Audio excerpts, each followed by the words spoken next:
Bilangnya mau ikut seminar sekaligus reuni bersama teman kuliah serta dosennya. Hingga meminta uang 10 juta untuk bekal di jalan kepada kekasihnya. Tapi ternyata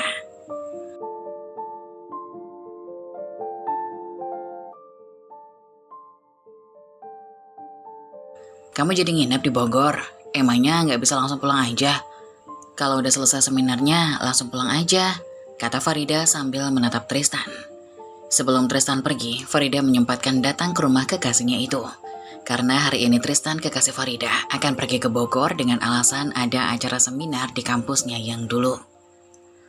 Farida, si gadis polos yang selalu percaya dengan apa yang diucapkan oleh kekasihnya itu, tanpa ada rasa curiga sedikit pun. Gak bisa sayang, aku harus nginep dulu di sana. Tapi aku bingung, soalnya sekarang aku gak pegang uang sama sekali buat di jalan nanti, kata Tristan dengan memelas sambil menggenggam tangan Farida. Sebenarnya aku gak mau pergi karena aku gak punya ongkos. Tapi gak enak kalau aku gak pergi, soalnya aku diundang langsung sama dosen pembimbing aku yang selalu bantuin aku dulu. Farida pun tampak kasihan pada kekasihnya itu. Tanpa basa-basi, dia pun langsung meraih handphonenya dan membuka aplikasi mobile banking miliknya. Butuh berapa? 5 juta cukup? Tanya Farida. 5 juta ya? Tristan menjeda perkataannya sambil berpura-pura memijat kepalanya yang tidak pusing. Kayaknya kurang sih yang kalau segitu. Soalnya aku harus bayar uang iuran alumni juga. Terus aku juga kan di sana nginep di hotel. Terus sama makan aku juga kan aku harus bayar sendiri. Tapi kalau kamu ngasih gitu ya nggak apa-apa. Jadi berapa semuanya? Pria itu menunjukkan kedua tangannya dengan 10 jarinya sambil tersenyum manis. Padahal baru 2 minggu lalu Farida mengeluarkan uang untuk biaya perbaikan mobil Tristan dengan nominal yang tidak sedikit. Sekarang dia kembali harus mengeluarkan uang untuk pujaan hatinya itu. Menurut Farida itu bukan masalah. Selama ia masih bekerja di perusahaan milik neneknya, maka uangnya akan terus mengalir ke rekeningnya. Udah nih, Farida menunjukkan bukti transfernya kepada Tristan. Dengan senyuman ceria dan penuh semangat, Tristan pun memeluk Farida. Makasih ya sayang, kamu yang paling terbaik buat aku. Di saat yang bersamaan, seorang perempuan parubaya menghampiri Farida dan juga Tristan. Dia membawa 2 cangkir teh hangat untuk menemani pembicaraan keduanya. Gak usah repot-repot mah, Farida kan bisa bikin sendiri. Setiap Farida yang merasa sungkan. Wanita itu adalah ibunya Tristan, karena hubungan Farida dan Tristan sudah cukup lama. Jadi Farida memanggil ibu Tristan dengan sebutan mama, karena dia sudah menganggap ibunya Tristan sebagai ibu kandungnya sendiri, walaupun mereka belum menikah. Gak apa-apa, ini kan cuma teh hangat aja. Lagian gak enak kalau ngobrol gak ditemenin teh, nanti seret loh, kata ibu Tristan sambil meletakkan nampan yang berisi 2 gelas teh hangat itu di meja. Aduh, aku hampir kesiangan nih. Aku mandi bentar ya Beb, ucap Tristan sambil beranjak dari tempat duduknya dan mencium kening Farida. Walau dilihat oleh ibunya, Tristan tidak segan melakukan hal itu. Ngapain bawa HP? Katanya mau mandi, kata Farida sambil mengerutkan kedua alisnya. Sudah 1 bulan ini Tristan selalu membawa handphonenya kemana dia pergi. Padahal dulu pria itu selalu meletakkan ponselnya dan bahkan tidak pernah sibuk dengan ponselnya di saat dia bersama Farida. Aku mau sekalian hubungin Bara sayang, katanya mau berangkat bareng, kata Tristan sambil menunjukkan deretan giginya dan masuk ke dalam kamar mandi. Nak Farida, besok kalau libur main kesini aja. Mama sama Oci di rumah cuma berdua, ucap ibu Tristan. Iya mah, kalau Farida nggak sibuk di kantor. Farida main kesini ya mah. Emang papa nggak jadi pulang? Ayah Tristan bekerja sebagai pilot dan ia hanya bisa pulang setahun sekali.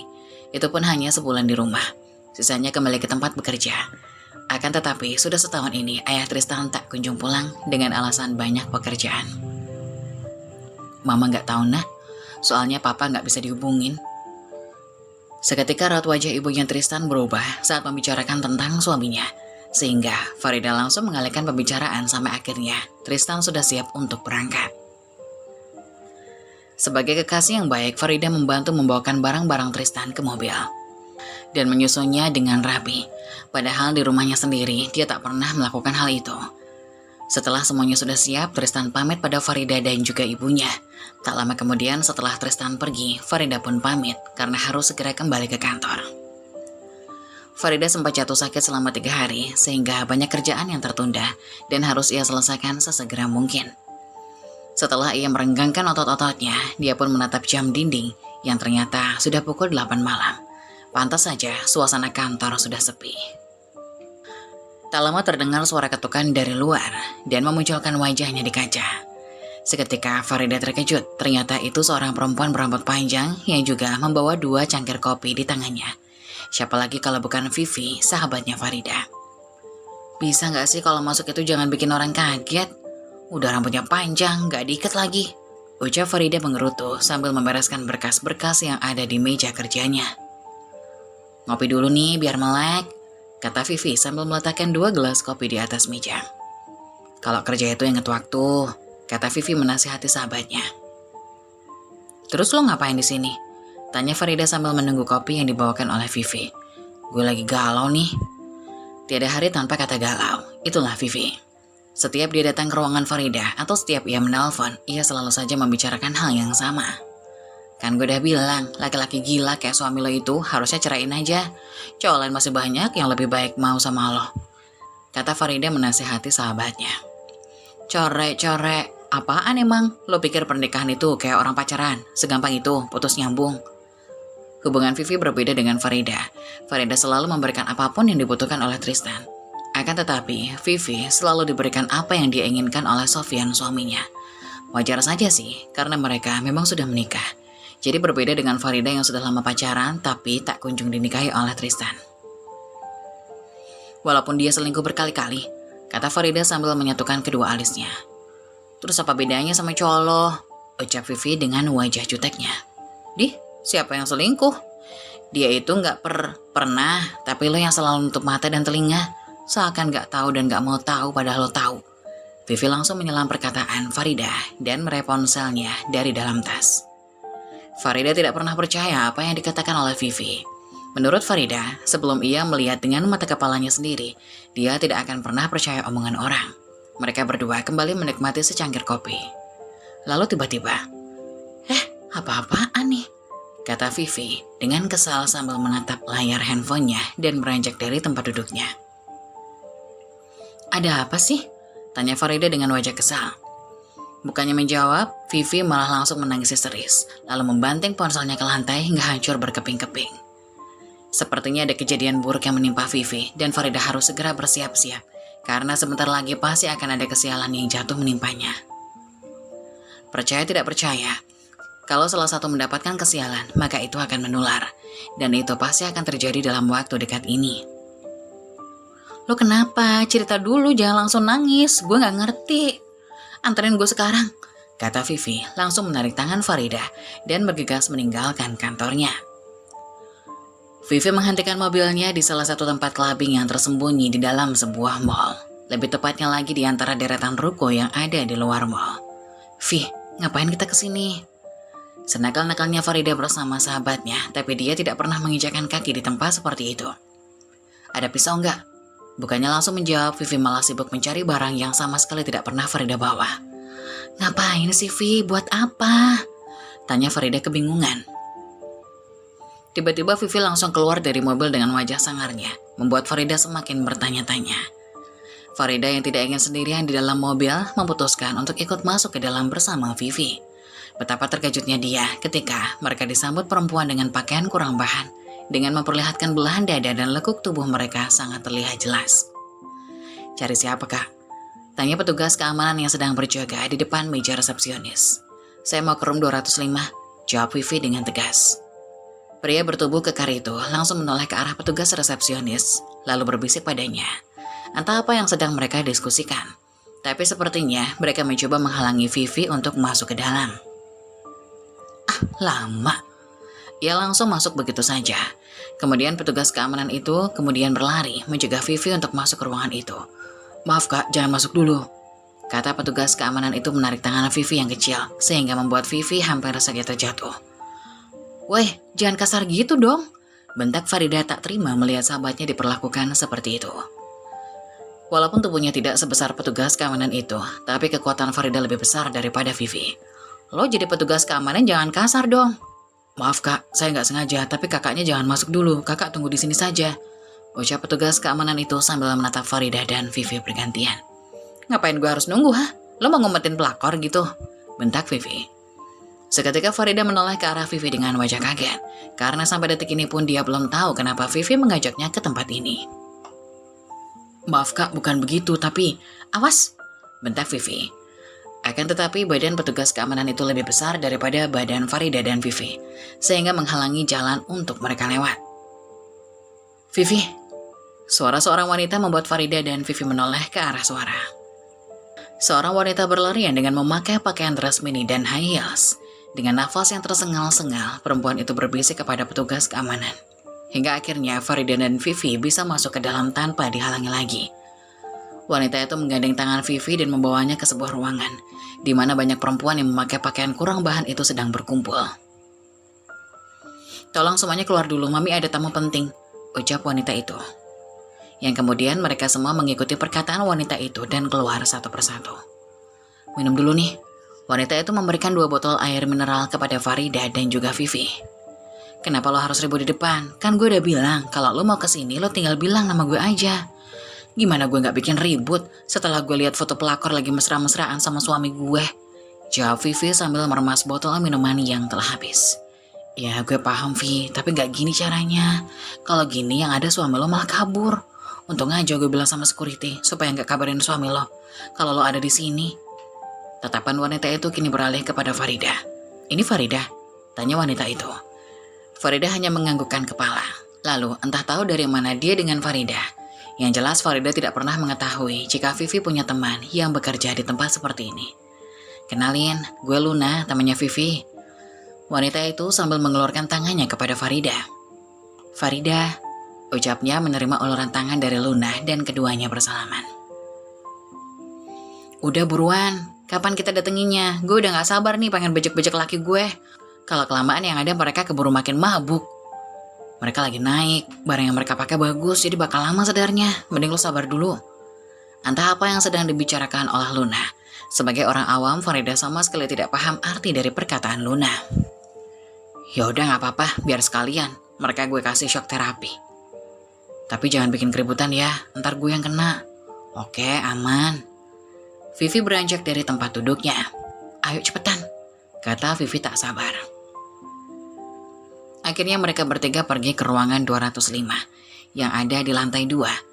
Sebagai saksi dari pengawal Vivi, Farida berjalan di belakangnya. Jantungnya terdengar kencang, entah apa yang akan terjadi setelah ini. Ketika mau masuk ke dalam ruangan, suasananya gelap dan alunan musik terdengar sangat kencang. Farida sampai tak bisa melihat wajah orang yang berada di dalam sana. Akan tetapi dia hanya mengikuti langkah Vivi dan juga Luna. Lo tenang, lo jangan. Belum juga Luna menyelesaikan percakapannya, akan tetapi Sofyan. Dengan sekuat tenaga Vivi berteriak dan menendang pintu yang ada di hadapannya. Ternyata di dalam room karaoke itu ada sebuah kamar. Dan di dalam kamar itu Vivi melihat suaminya sedang bermesraan dengan perempuan lain. Kata-kata kotor dan segala binatang keluar dari mulut Vivi. Sambil berteriak tanpa ragu, ia langsung menjambak rambut perempuan yang sedang bersama suaminya itu. Bun, jangan gini Bun, lepasin Bun. Sofyan dengan sekuat tenaga berusaha melepaskan tangan Vivi yang sedang menjambak perempuan itu. Tanpa disadari, saat ini ada Farida dan juga Luna yang sedang berada di sana juga. Untung saja Farida memakai masker dan dengan terpaksa maskernya dia pakai untuk menutupi matanya. Lepasin, biar gue hajar perempuan laknat ini. Berani-beraninya dia ganggu rumah tangga gue. Entah dari mana Vivi mendapatkan tenaga sekuat itu, sehingga ia berhasil mendorong tubuh suaminya hingga terjatuh. Sofyan lalu menoleh ke arah Farida dan Luna. Dia langsung menutupi tubuhnya dengan selimut dan berlari ke kamar mandi. Suami lo yang mau sama gue, dia yang rela bayar gue buat nemenin dia, teriak perempuan itu. Tak lama kemudian Luna mencoba memisahkan Vivi dan juga perempuan gila itu. Vi, udah Vi, kita gak bisa main. Belum selesai Luna bicara, langsung dibentak oleh Vivi. Diem loh, gue gak bisa biarin dia hidup. Sofyan yang baru saja keluar dari kamar mandi kembali menghampiri Vivi. Tanpa diduga, Sofyan mendorong tubuh Vivi hingga jatuh. Bukan membela istrinya, Sofyan malah membela selingkuhannya. Lo jangan pernah berani sentuh dia lagi. Gayanya sudah seperti pahlawan kesiangan. Ia menutupi tubuh selingkuhannya dengan selimut dan memeluknya dengan erat di depan istri sahnya. Jadi lo lebih memilih belain dia daripada gue. Yang istri lo itu gue, kata Vivi dengan suara lantang. Kalau iya kenapa? Mendingan sekarang lo balik. Jangan pernah ganggu gue lagi. Dan gue udah gak mau sama lo. Mendengar perkataan Sofian, tubuh Vivi langsung terjatuh lemah. Nafasnya tidak beraturan. Beginilah jadinya jika Vivi marah. Karena tenaganya terkuras, maka penyakitnya pun kambuh. Laki-laki gila lo. Tunggu aja apa yang bakal gue lakuin sama lo, Farida mengancam. Karena jika melawan, ia tidak akan berani karena dia tahu dia pasti kalah kuat. Gue tunggu, kalian berdua itu sama-sama perempuan bodoh. Lo yang bego, dasar, gak tahu diri. Sadar dong, dulu lo siapa tanpa Vivi? Bentak Farida. Karena dia sudah muak melihat pelakornya yang kini menangis pilu di pelukan laki-laki sampah itu. Gak usah ikut campur lo, mending lo urus aja cowok lo itu. Jangan gampang dibohongin lo. Jangan sampai dia jatuh cinta sama ladies di tempat karaoke, terus pergi ninggalin lo. Sumpah gue gak terima lonte itu nikmatin hasil jeripayah gue. Malam ini, Vivi menginap di rumah Farida karena dia sangat benci dengan suaminya dan tidak ingin lagi bertemu dengan suaminya. Maka dari itu dia menginap untuk sementara waktu di rumah Farida. Walaupun mungkin Sofian sudah pasti tidak akan pulang ke rumah mereka lagi. Sebagai sahabat yang baik, Farida hanya bisa membantu menenangkan Vivi. Pasti dia sangat tahu, pasti inilah hal yang sangat sulit untuk Sisi lalui. Terlebih lagi, selama ini Vivi selalu menggantungkan hidupnya pada laki-laki bejat itu, karena dia sangat ingin menjadi istri yang patuh kepada suaminya. Sejujurnya, Farida masih teringat perkataan Sofian tadi. Dia bicara di alam bawah sadarnya karena terpengaruh oleh alkohol. Biasanya orang yang tidak sadarkan diri sudah pasti perkataannya itu benar. Akan tetapi, jika semua itu hanya omong kosong Sofian, ia berhasil membuat pikiran Farida semakin kacau. Atau hanya menggertak Farida supaya dia tidak terlalu ikut campur dengan urusannya. Yaudah, lebih baik lo tidur aja. Ini juga udah malam banget. Pokoknya apapun yang terjadi, lo harus jadi Vivi yang gue kenal, kata Farida sambil mengelus punggung Vivi. Pandangan matanya terus menatap ke arah ponselnya, berharap ada pesan ataupun telepon dari Tristan. Karena semenjak kepergian Tristan ke Bogor, pria itu sama sekali tidak menghubungi Farida. Farida pun tidak bisa menghubunginya. Vivi pun kembali menangis sejadi-jadinya. Dia memeluk kedua lututnya dan menundukkan kepalanya. Ini memang bukan pertama kali Sofian ketahuan selingkuh. Jika dihitung lagi, dari semenjak mereka menikah 2 tahun yang lalu, mungkin sudah lebih dari 10 kali. Akan tetapi malam ini lebih parah, karena Vivi melihat langsung dengan mata kepalanya sendiri. Suaminya tengah bermain gila dengan wanita lain di room karaoke. Lo harus ingat, Vi, Tuhan itu sayang sama lo. Makanya Tuhan nunjukin sikap asli dia sama lo. Biar lo itu bisa tahu kebenarannya. Dan lo juga berhak bahagia sama dia. Buat apa lo mempertahankan orang yang punya karakter tukang selingkuh kayak gitu? Yang ada, nanti lo malah capek sendiri. Tapi gue yakin dah, dia pasti bisa berubah. Gue sebenarnya yakin dia bukan laki-laki bejat kayak gitu. Dia itu laki-laki baik. Dia cuma kegoda aja sama perempuan-perempuan gila di luar sana. Gue tahu kok, pasti dia bakal balik lagi sama gue. Rasanya ingin sekali Farida menampar wajah sahabatnya itu. Atau minimal, membenturkan kepalanya ke dinding supaya sahabatnya itu bisa sadar. Kalau laki-laki yang selalu dia sanjung itu bukanlah pria yang baik untuknya. Tapi itu tidak mungkin, karena melihatnya menangis seperti ini saja membuat Farida merasa kasihan dan iba. Udah ya, sekarang lo tidur dulu, besok kita cari rumah pelakor gila itu. Kalau nggak ketemu juga, kita datengin kantor catatan sipil. Kita minta alamatnya, kata Farida sambil kembali memeluk sahabatnya dan sesekali mengusap kepalanya. Sampai akhirnya Vivi kelelahan sendiri setelah menghabiskan stok air mata yang ia punya. Hingga akhirnya ia terlelap juga. Perlahan Farida keluar dari kamarnya dengan sangat hati-hati. Karena jika selai rambut jatuh pun dia akan terbangun. Setelah Farida berhasil keluar dari kamar Vivi, kini ia duduk di ruang tamu dan mencoba menghubungi kekasih hatinya.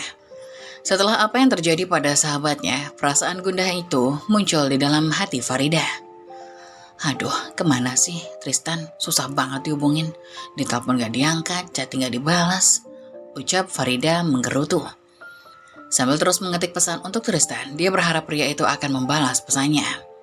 Hingga akhirnya ia memutuskan untuk menghubungi Bara, sahabat Tristan.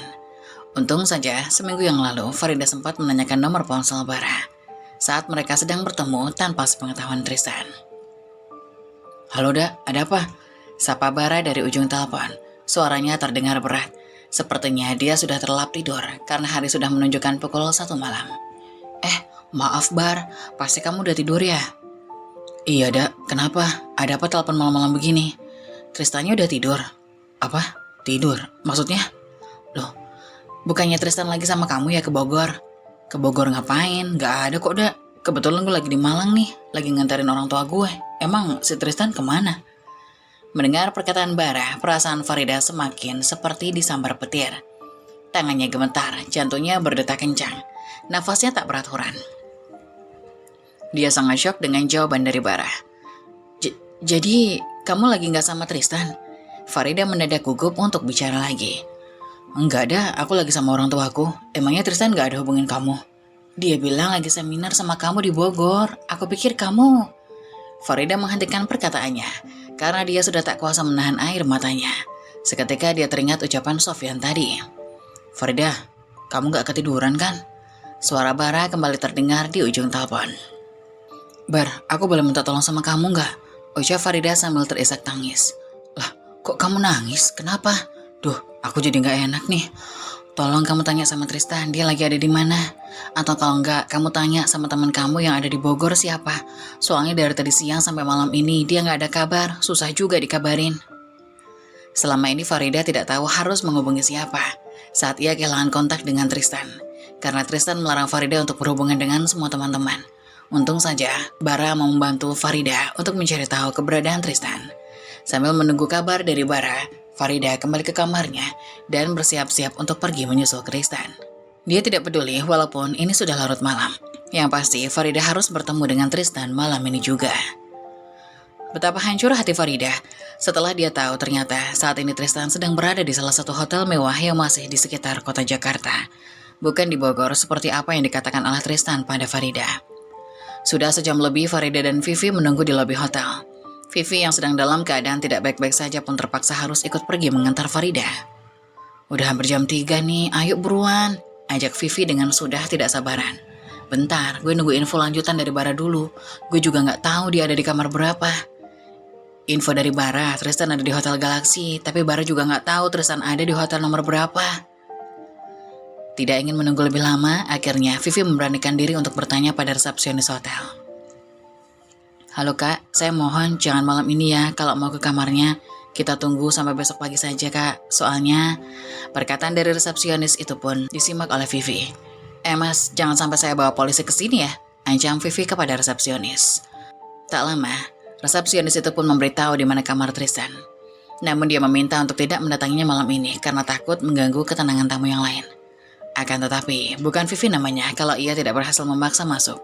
Sampai akhirnya Farida dan Vivi bisa naik ke lantai 3. Gila banget tuh orang, bisa-bisanya dia nginep 2 malam di sini pakai 2 sahabat gue. Ucap Vivi menggerutu. Sementara itu, Farida sudah sangat kacau. Dia tidak tahu lagi harus berkata apa dengan semua kejadian yang menimpanya malam ini. Kamar 303 adalah yang dipesan oleh Tristan.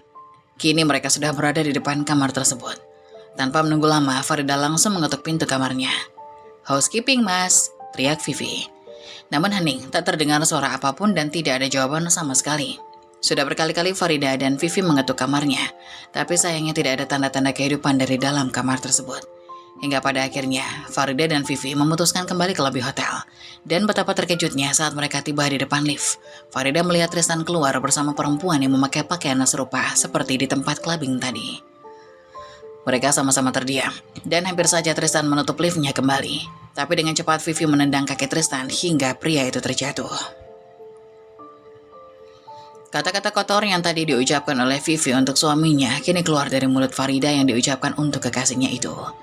Dia menarik tangan perempuan yang ada di samping Tristan hingga perempuan itu jatuh.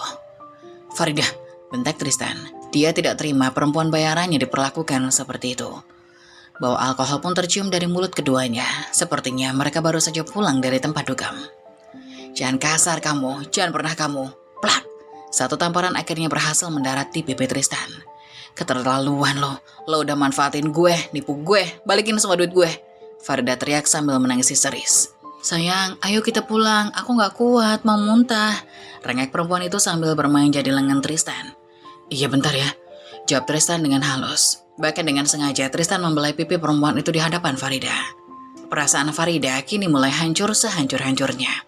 Dia tidak pernah menyangka jika semuanya akan berakhir seperti ini. Pria yang sangat dia cintai tega mengkhianatinya seperti ini. Cowok Mukondo, lo harusnya bersyukur dibiayain hidup sama sahabat gue. Tahu diri dikit lah, sampai nyokap lo, adik lo, sama keluarga lo bergantung sama sahabat gue. Lo malah selingkuh sama perempuan murahan kayak gini. Bentak Vivi yang lagi-lagi mendorong tubuh Tristan. Ya udah kita putus aja. Aku udah gak bisa lagi jalan ini semua sama kamu. Dengan entengnya, Tristan malah memutuskan hubungannya dengan Farida dan perempuan murahan yang saat ini ia rangkul di sampingnya. Udah ya mbak, dia ini calon suami saya, jadi kalian mending pulang aja deh, kata perempuan murahan yang kini tersenyum dengan penuh kemenangan. Farida seolah-olah kehabisan tenaga. Untuk bicara dengan perempuan murahan itu, dia memilih diam dan terus terisak tangis. Udah dak, bagus lo diputusin sama cowok Mukondo ini. Besok kita lihat kalau dia udah sadar, pasti dia bakal nelponin lo. Vivi langsung menggandeng tangan sahabatnya dan membawa pergi dari hadapan pria gila itu. Sakit, hancur, semuanya terasa runtuh. Kini Farida merasakan apa yang dirasakan oleh Vivi dan ternyata benar, kesialan yang menimpa Vivi akhirnya menimpa Farida dalam kurun waktu yang bersamaan. Keesokan harinya, walaupun Farida hanya tidur 1 jam, tapi itu sudah cukup. Di saat seperti ini, jangankan untuk tidur, makan dan mandi saja rasanya sangat lemas. Tapi Farida harus membereskan semua permasalahannya pagi ini. Kak Farida, nanti sore David mau pergi les, jadi jangan pulang kemalaman ya. David boleh. Uang lagi? Kenapa sih semuanya harus uang-uang terus? Bentak Farida sambil menatap adiknya. Sejak ibunya meninggal dan ayahnya menikah, David, adiknya ini, harus ikut bersamanya untuk tinggal di Jakarta. Mereka hanya hidup berdua, ditemani dengan Bi Inem, pengasuh David sejak kecil. Biaya hidup Farida dan David selama ini ia dapatkan dari hasil bekerjanya di perusahaan neneknya. Untung saja ibu Farida anak orang kaya, maka dari itu Farida tidak perlu sulit untuk mencari pekerjaan. Nanti kakak kasih ya, sekarang David sekolah dulu, belajar yang benar, kata Farida sambil mengelus pucuk kepala adiknya. Akibat ulah perbuatan Tristan, akhirnya David menjadi sasaran pelampiasan Farida. Untung saja ada Vivi, kini mereka bersiap untuk pergi ke rumah Tristan. Setelah selesai sarapan, sebenarnya Farida sudah meminta Vivi untuk pulang dan menyelesaikan masalahnya dengan suaminya itu. Tapi Vivi menolak dan tetap kekeh ingin menemani Farida pagi itu. Sebelum itu, Farida mengantarkan David ke sekolah dulu. Setelah itu, Farida langsung menuju ke rumah Tristan. Ada telepon lagi dari si Mukondo itu?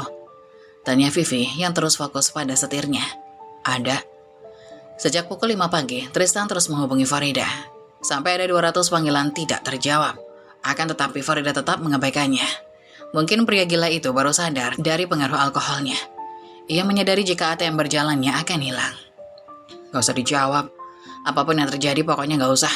Lu gak boleh kegoda lagi sama dia, si cowok Mukondo gila itu. Farida hanya mengangguk pelan sambil menghela nafas berat.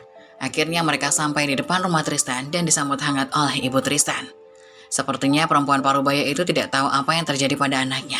Karena mobil Tristan tidak ada di garasi, dan itu tandanya pria itu belum pulang dari hotel. Farida mau minum apa nak? Ibu belum sempat buat Sarah. Belum sempat ibu Tristan menyelesaikan perkataannya langsung disela oleh Farida. Farida kesini mau ambil laptop Farida mah. Farida langsung menyela perkataan ibu Tristan begitu saja. Laptop yang Farida kasih itu kepada Tristan. Bukan dikasih mah, tapi Tristan pinjam punya Farida sama iPad juga. Dan sekarang Farida mau ambil lagi. Jawab Farida dengan ketus. Dia benar-benar tidak bisa bersikap ramah. Walaupun ibu Tristan tidak tahu soal kejadian semalam. Farida kenapa? Apa kalian lagi marahan? Tanya ibu Tristan sambil menatap Farida. Lagi-lagi air mata Farida tidak bisa dibendung. Ia kembali terisak tangis saat dia teringat kejadian tadi malam. Loh, kenapa nak? Perempuan parubaya itu memeluk Farida. Ada apa ini nak? Tadi malam Farida sama Vivi datang ke hotel, tempat Tristan menginap tante. Farida ngelihat Tristan lagi bersama perempuan lain. Jawab Vivi. Ya Tuhan. Ibu Tristan sampai menghela nafas berat dan ikut menitikkan air matanya. Kok bisa? Mah, Farida gak bisa lagi pacaran sama Tristan. Farida juga sudah diputusin. Maksud kedatangan Farida ke sini, Farida mau ambil laptop, iPad sama yang dipakai Uci. Soalnya Farida mau pindah. Kata Farida liris sambil menghapus air matanya dan berusaha kembali tetap tegar. Tapi nak, laptop sama iPad-nya sudah. Ibu Tristan menghentikan ucapannya dan kembali terisak tangis. Udah apa mah? Laptop, iPad, bahkan motor yang dipakai Uci adiknya Tristan, itu semua dari Farida.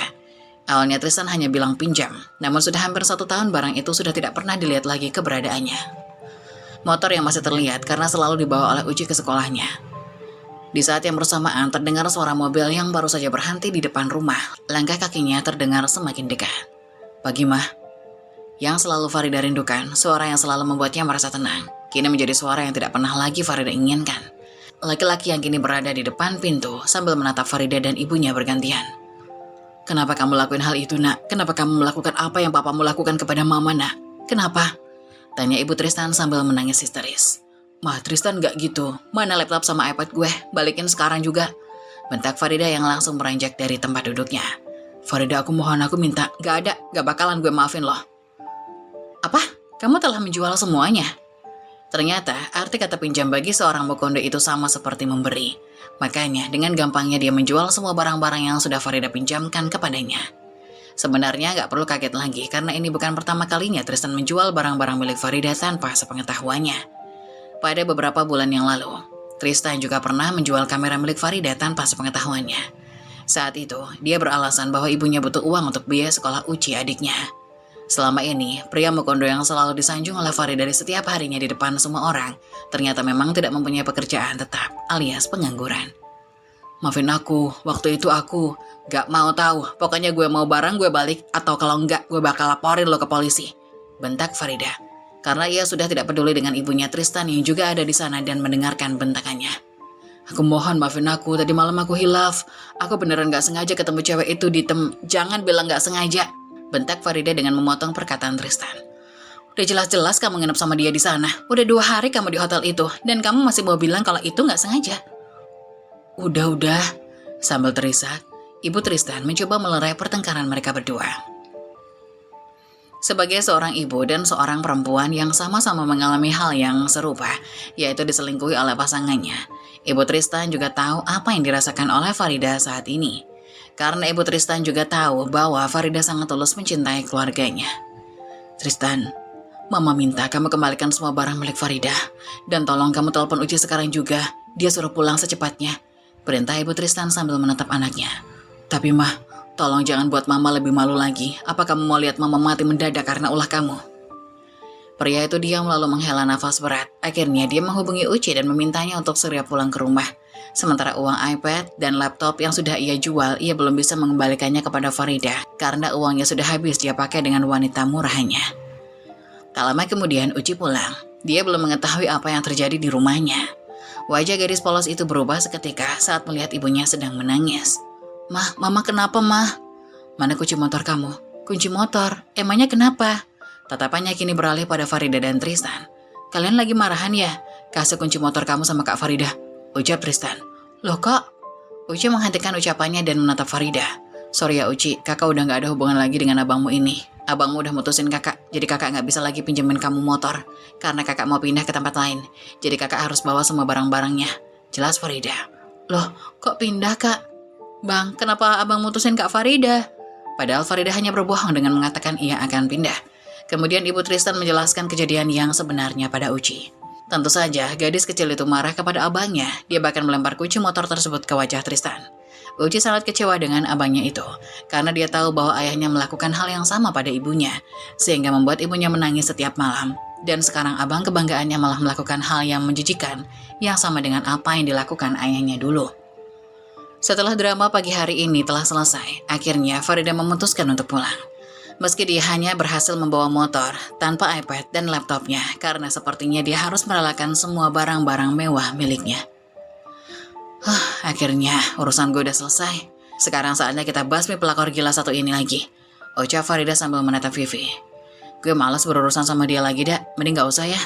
Farida tahu Vivi pasti masih berharap kepada suaminya yang akan kembali ke dalam pelukannya, walaupun sudah sangat jelas bahwa suaminya telah mengkhianatinya dengan perempuan lain. Tapi kali ini, Farida tidak akan membiarkan Vivi terus-menerus terjebak dalam hubungan yang toksik ini. "Kenapa lo harap dia sadar sih, Vi? Bukan gitu, tapi gue, laki-laki tukang selingkuh gak akan pernah bisa berubah. Karena lo tahu kenapa, itu udah karakter mereka," bentak Farida. Sepertinya kali ini dia harus bersikap sedikit keras kepada Vivi agar dia sadar. Untung saja saat ini dia yang mengemudi, sehingga dia bebas membawa Vivi kemanapun yang dia inginkan, walaupun sebenarnya Vivi menolak. Suami Vivi itu bukan hanya gila, tapi memang otaknya sudah tidak waras. Pria itu malah dengan sengaja membawa pelakornya tidur di rumah Vivi. Hati Vivi kembali hancur berkeping-keping. Melihat rumah yang selama ini mereka tempati, kamar tidur yang menjadi saksi bagaimana kisah cintanya dengan Sofyan, kini ditempati oleh perempuan itu. Tapi Farida bersyukur, dengan begitu Vivi tidak lagi mengharapkan pria gila itu dan bisa melepaskannya. Mau apa lagi? Kalau mau ambil barang-barang kamu cepetan, gua gak ada waktu, ucap Sofyan yang kini berdiri di pintu. Untung saja Sofyan bukan pria Mokondo seperti Tristan. Walaupun tukang selingkuh, tapi dia masih bisa memberikan semua keinginan Vivi. Sayang, itu siapa? Teriak seorang perempuan dari dalam kamar. Awas, aku mau beresin baju-bajuku sebelum dipakai sama perempuan murahan itu. Vivi lalu masuk ke dalam rumah bersama Farida.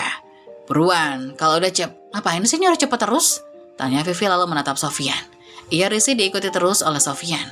Sepertinya pria itu takut jika Vivi melakukan kekerasan pada wanitanya. Ya buruan lah, ngapain harus periksa semua kamar, ini juga bukan rumah kamu. Mendengar perkataan Sofyan, Vivi tertawa puas. Tidak salah, selama menjadi istrinya, ia bersikap materialistis, pintar dalam soal keuangan. Karena di saat seperti ini, semua itu akan berguna. Rumah kamu? Lupa ya, kalau rumah ini udah aku balik nama.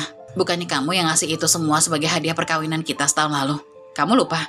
Tanya Vivi lalu tertawa puas. Seketika Sofyan terdiam, lalu duduk di sofa dengan wajah yang nampak pucat. Sepertinya ia baru sadar jika selama ini dia tidak punya apapun lagi. Kamu pilih, mending kamu pergi dari sini, nanti kita bagi hasil, atau kamu tetap di sini bersama perempuan murahan itu, tapi aku gak akan kasih kamu sepeser pun. Kamu pilih mana? Akhirnya Farida lega, karena Vivi mengambil keputusan yang tepat. Karena baginya, tiada maaf bagi orang yang sudah berselingkuh. Karena dia yakin, selingkuh itu adalah sebuah karakter seseorang, dan hal itu tidak akan pernah bisa dirubah sampai kapanpun. Keesokan harinya, pagi itu Farida sudah siap untuk pergi bekerja, sambil mengantar David ke sekolah.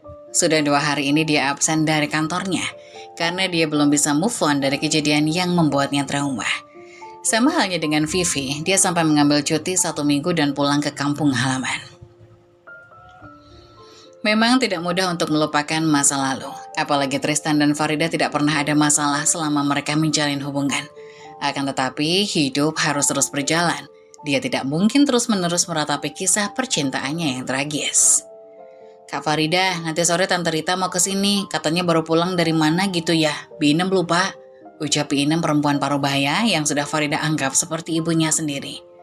Rita adalah adik kandung dari mendiang ibunya, dia juga masih sering mengunjungi Farida dan juga David, walaupun dia tinggal di Bandung. Oke Bi, nanti Farida pulangnya gak akan lama kok, jawabnya lalu mencium tangan Binem dan bergegas pergi karena David sudah menunggu di dalam mobilnya. Saat Farida masuk ke dalam, dia melihat David memakai ponsel baru yang tidak pernah dia pakai sebelumnya. Itu handphone siapa? Tanya Farida lalu melajukan mobilnya. Sejak David ikut dengan Farida, dia selalu melarang David menerima pemberian dari orang lain dalam bentuk apapun terlebih pemberian dari ayahnya. Farida masih belum bisa menerima ayahnya yang memilih menikah lagi dengan perempuan lain hingga akhirnya menggantikan posisi ibunya. Oleh sebab itu, ayah Farida memilih tinggal di Bekasi bersama dengan istri barunya. Handphonenya Willy kak, tadi malam dia Mana lihat? Farida mengadakan tangannya. Ih jangan kak, ini coba lihat sini. Sini lihat. Bentak Farida lalu merebutnya dengan paksa. Sampai akhirnya dia tidak sengaja menerobos lalu lintas karena dia tidak melihat jalanan dengan baik. Di mana nih kak? Kita dikejar polisi, kata David panik. Bagaimana tidak, David sudah pasti akan terlambat jika kakaknya ditilang polisi. Pegangan yang kuat. Dengan sangat terpaksa, Farida menginjak gasnya dan melajukan mobilnya dengan kecepatan tinggi. Setidaknya dia harus mengantarkan adiknya sampai ke depan gerbang sekolahnya lebih dulu, dan jangan sampai adiknya terlambat. Namun sayangnya belum sampai ke sekolah, mobil Farida berhasil dihadang oleh mobil polisi yang tadi mengejar. Seorang polisi turun dari mobilnya dan menghampiri Farida. Aduh gimana nih kak, kesiangan, mana hari ini mau ulangan lagi? Ah sial, ucap Farida menggerutu sambil membuka kaca mobil. Selamat pagi Bu, mohon maaf mengganggu perjalanannya. Saya Kevin, petugas yang sedang berjaga di Simpang 3, yang baru saja Ibu tabrak. Ucap Pak polisi itu sambil menatap Farida. Boleh saya lihat surat-suratnya Bu? Aduh Pak, besok aja ya. Saya kesini lagi, atau paling nggak Bapak tunggu sebentar aja. Saya mau antar adik saya dulu nih mau ke sekolah, soalnya dia mau ujian. Iya Pak, aku ada ulangan sekolah hari ini. Kalau aku telat nanti bisa dihukum. Pria itu akhirnya memanggil temannya. Hati yang ia bawa kemudian kembali meminta Farida dan juga David turun dari mobilnya. Mau tidak mau, walaupun sudah merengek, memohon. agar tidak ditilang, tapi ternyata sia-sia karena polisi itu langsung mencabut kunci mobil milik Farida. Dia dan David keluar dari mobil sambil memperlihatkan SIM dan juga STNK mobilnya. Pak Wawan, saya minta tolong antarkan adik ini ke sekolahan ya, biar kakaknya saya urus dulu, ucap Kevin. Siap, Dan, jawab Pak Wawan yang berdiri di samping Kevin. Ayo dek, biar saya yang antar ke sekolah supaya tidak terlambat. Dengan wajah ketakutan, David menatap Farida sambil menggenggam erat tangannya. Kak, ini gimana? Aku takut. Ibu mau adiknya kesiangan ke sekolah ya? Tanya Kevin sambil terus fokus pada STNK milik Farida. Tidak ada pilihan lain selain David ikut dengan polisi yang sudah siap mengantarkannya pergi ke sekolah dengan menggunakan mobil patroli. Sementara Farida dibawa ke pos polisi yang tidak jauh dari tempatnya sekarang. Dia duduk di kursi yang sudah disediakan sambil menatap Pak Polisi menyebalkan yang membuat jantungnya hampir copot karena menghadang mobilnya secara tiba-tiba.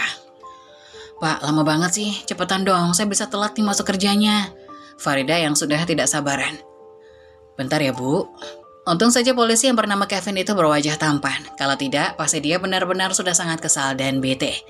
Setidaknya untuk saat ini, meskipun ia kesal, Farida masih bisa menikmati wajah tampannya.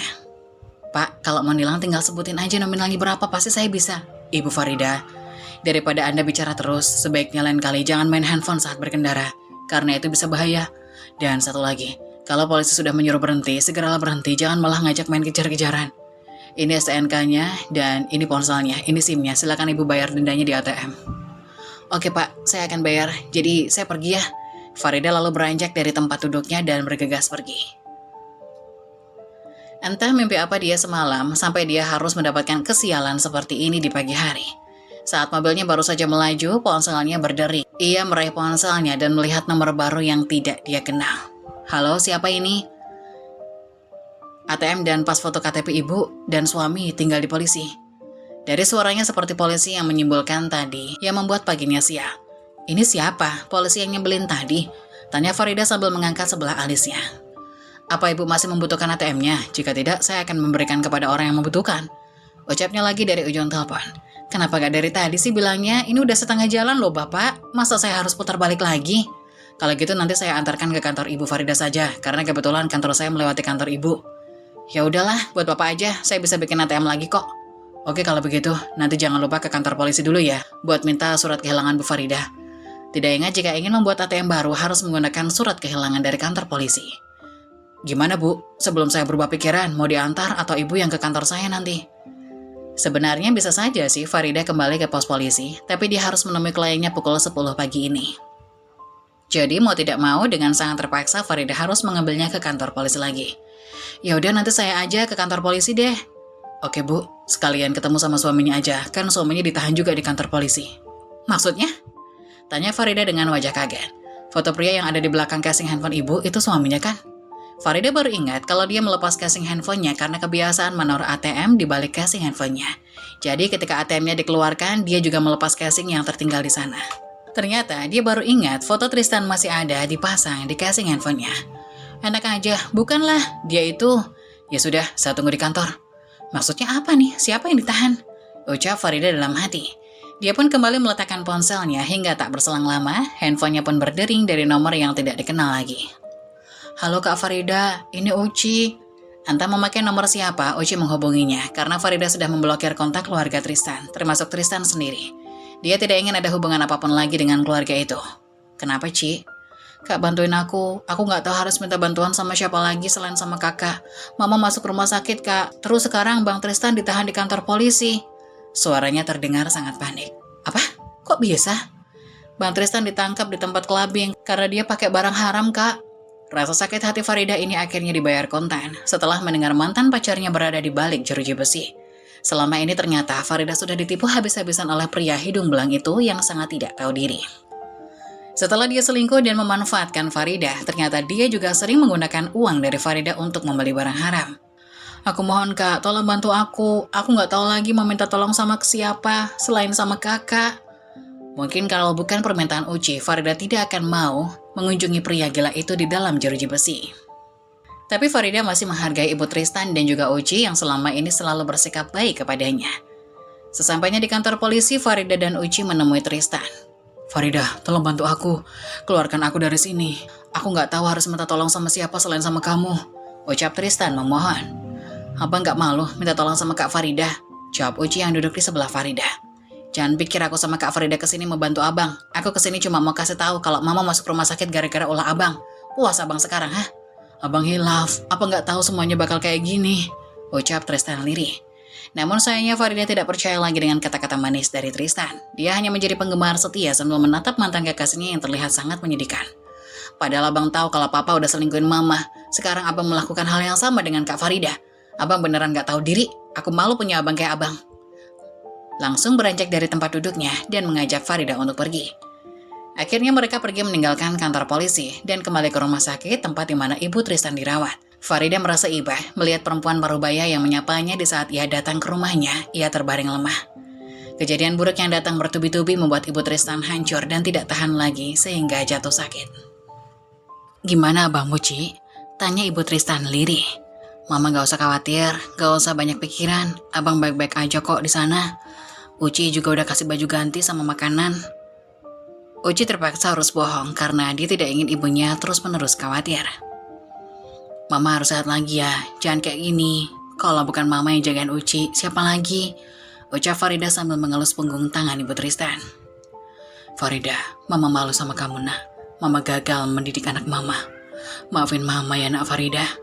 Mama itu gak gagal, yang gagal itu anaknya. Jawab Farida. Di saat yang bersamaan, suster datang untuk memeriksa kondisi ibu Tristan. Dia juga menyampaikan jika mereka diminta untuk segera membayarkan administrasinya. Ci, coba kamu telepon papa, bilang kalau, udah mah kita gak perlu dia lagi, nanti biar Uci yang bayar. Ternyata akibat ayahnya selingkuh, kondisi keuangan keluarga Tristan tidak dalam keadaan baik-baik saja. Farida baru mengetahui hal itu. Kamu punya uang dari mana nak? Uci terdiam tanpa kata dan meneteskan air matanya. Melihat keadaan seperti ini tentu saja Farida tidak tega. Walaupun dia sudah disakiti oleh Tristan, tapi dia harus membenci keluarganya juga. Dia tahu Uci tidak akan bisa membayar biaya rumah sakit ibunya. Maka dari itu, muncullah jiwa malaikat baik hati yang akhirnya terlintas di pikirannya untuk membantu. Tak lama kemudian dia pamit keluar, akan tetapi tidak langsung pulang, melainkan dia ke bagian administrasi. Saat dia akan membayar, dia lupa jika kartu ATM-nya masih ada di polisi yang menilangnya tadi. Saat Farida meraih handphonenya, ia mencoba membuka aplikasi mobile banking miliknya. Tapi sayang, saldo di mobile bankingnya sudah limit. Ia tidak bisa lagi melakukan transaksi. Jalan satu-satunya yaitu dia harus menghubungi polisi itu lebih dulu. Setelah panggilan pertamanya tidak ada jawaban, akhirnya panggilan kedua dijawab oleh pria bernama Kevin itu. Halo, selamat siang, ada yang bisa saya bantu? Bapak di mana? Saya mau ambil ATM saya. Oh, ini ibu kerja ya? Kebetulan. Oh, ini Ibu Farida ya? Kebetulan saya sedang melakukan patroli di jalan raya. Ibu sudah ke kantor? Sudah Pak, tapi Bapak bisa nggak ke ATM? Tolong transferkan uangnya ke rekening saya yang satu lagi. Soalnya saya lagi di rumah sakit. Waduh, mohon maaf Bu, saya nggak berani. Biar saya antar saja ke tempat Ibu sekarang. Tolong share lokasinya. Oke Pak. Tanpa menunggu lama, Farida langsung mengirimkan lokasinya pada polisi itu. Setelah selesai, dia kembali duduk di ruang tunggu. Sambil menunggu polisi itu datang, di saat yang bersamaan, ponselnya kembali berdering. Dia pun terkejut saat melihat nama Saraswati di layar handphonenya. Mampus, gue lupa. Tanpa pikir panjang, Farida langsung pergi ke kantornya tanpa menunggu polisi itu datang. Akibat kelalaiannya, ada rasa kasihan pada keluarga Tristan. Akhirnya, dia kembali mendapatkan kesialan. Dia lupa kalau hari ini ada meeting penting dengan kliennya. Padahal dia sudah selalu untuk berhati-hati. Supaya tidak melakukan kesalahan berulang kali, agar tidak berurusan dengan Saraswati, yaitu kakak sepupunya sekaligus atasannya. Saraswati tidak memberikan kelonggaran saat bekerja, ia harus selalu sempurna. Begitupun dengan karyawannya atau bawahannya yang lain. Maka dari itu, Farida menyebutkan dengan panggilan killer. Karena saat bicara dengan perempuan itu, jantungnya selalu mendadak berhenti sejenak.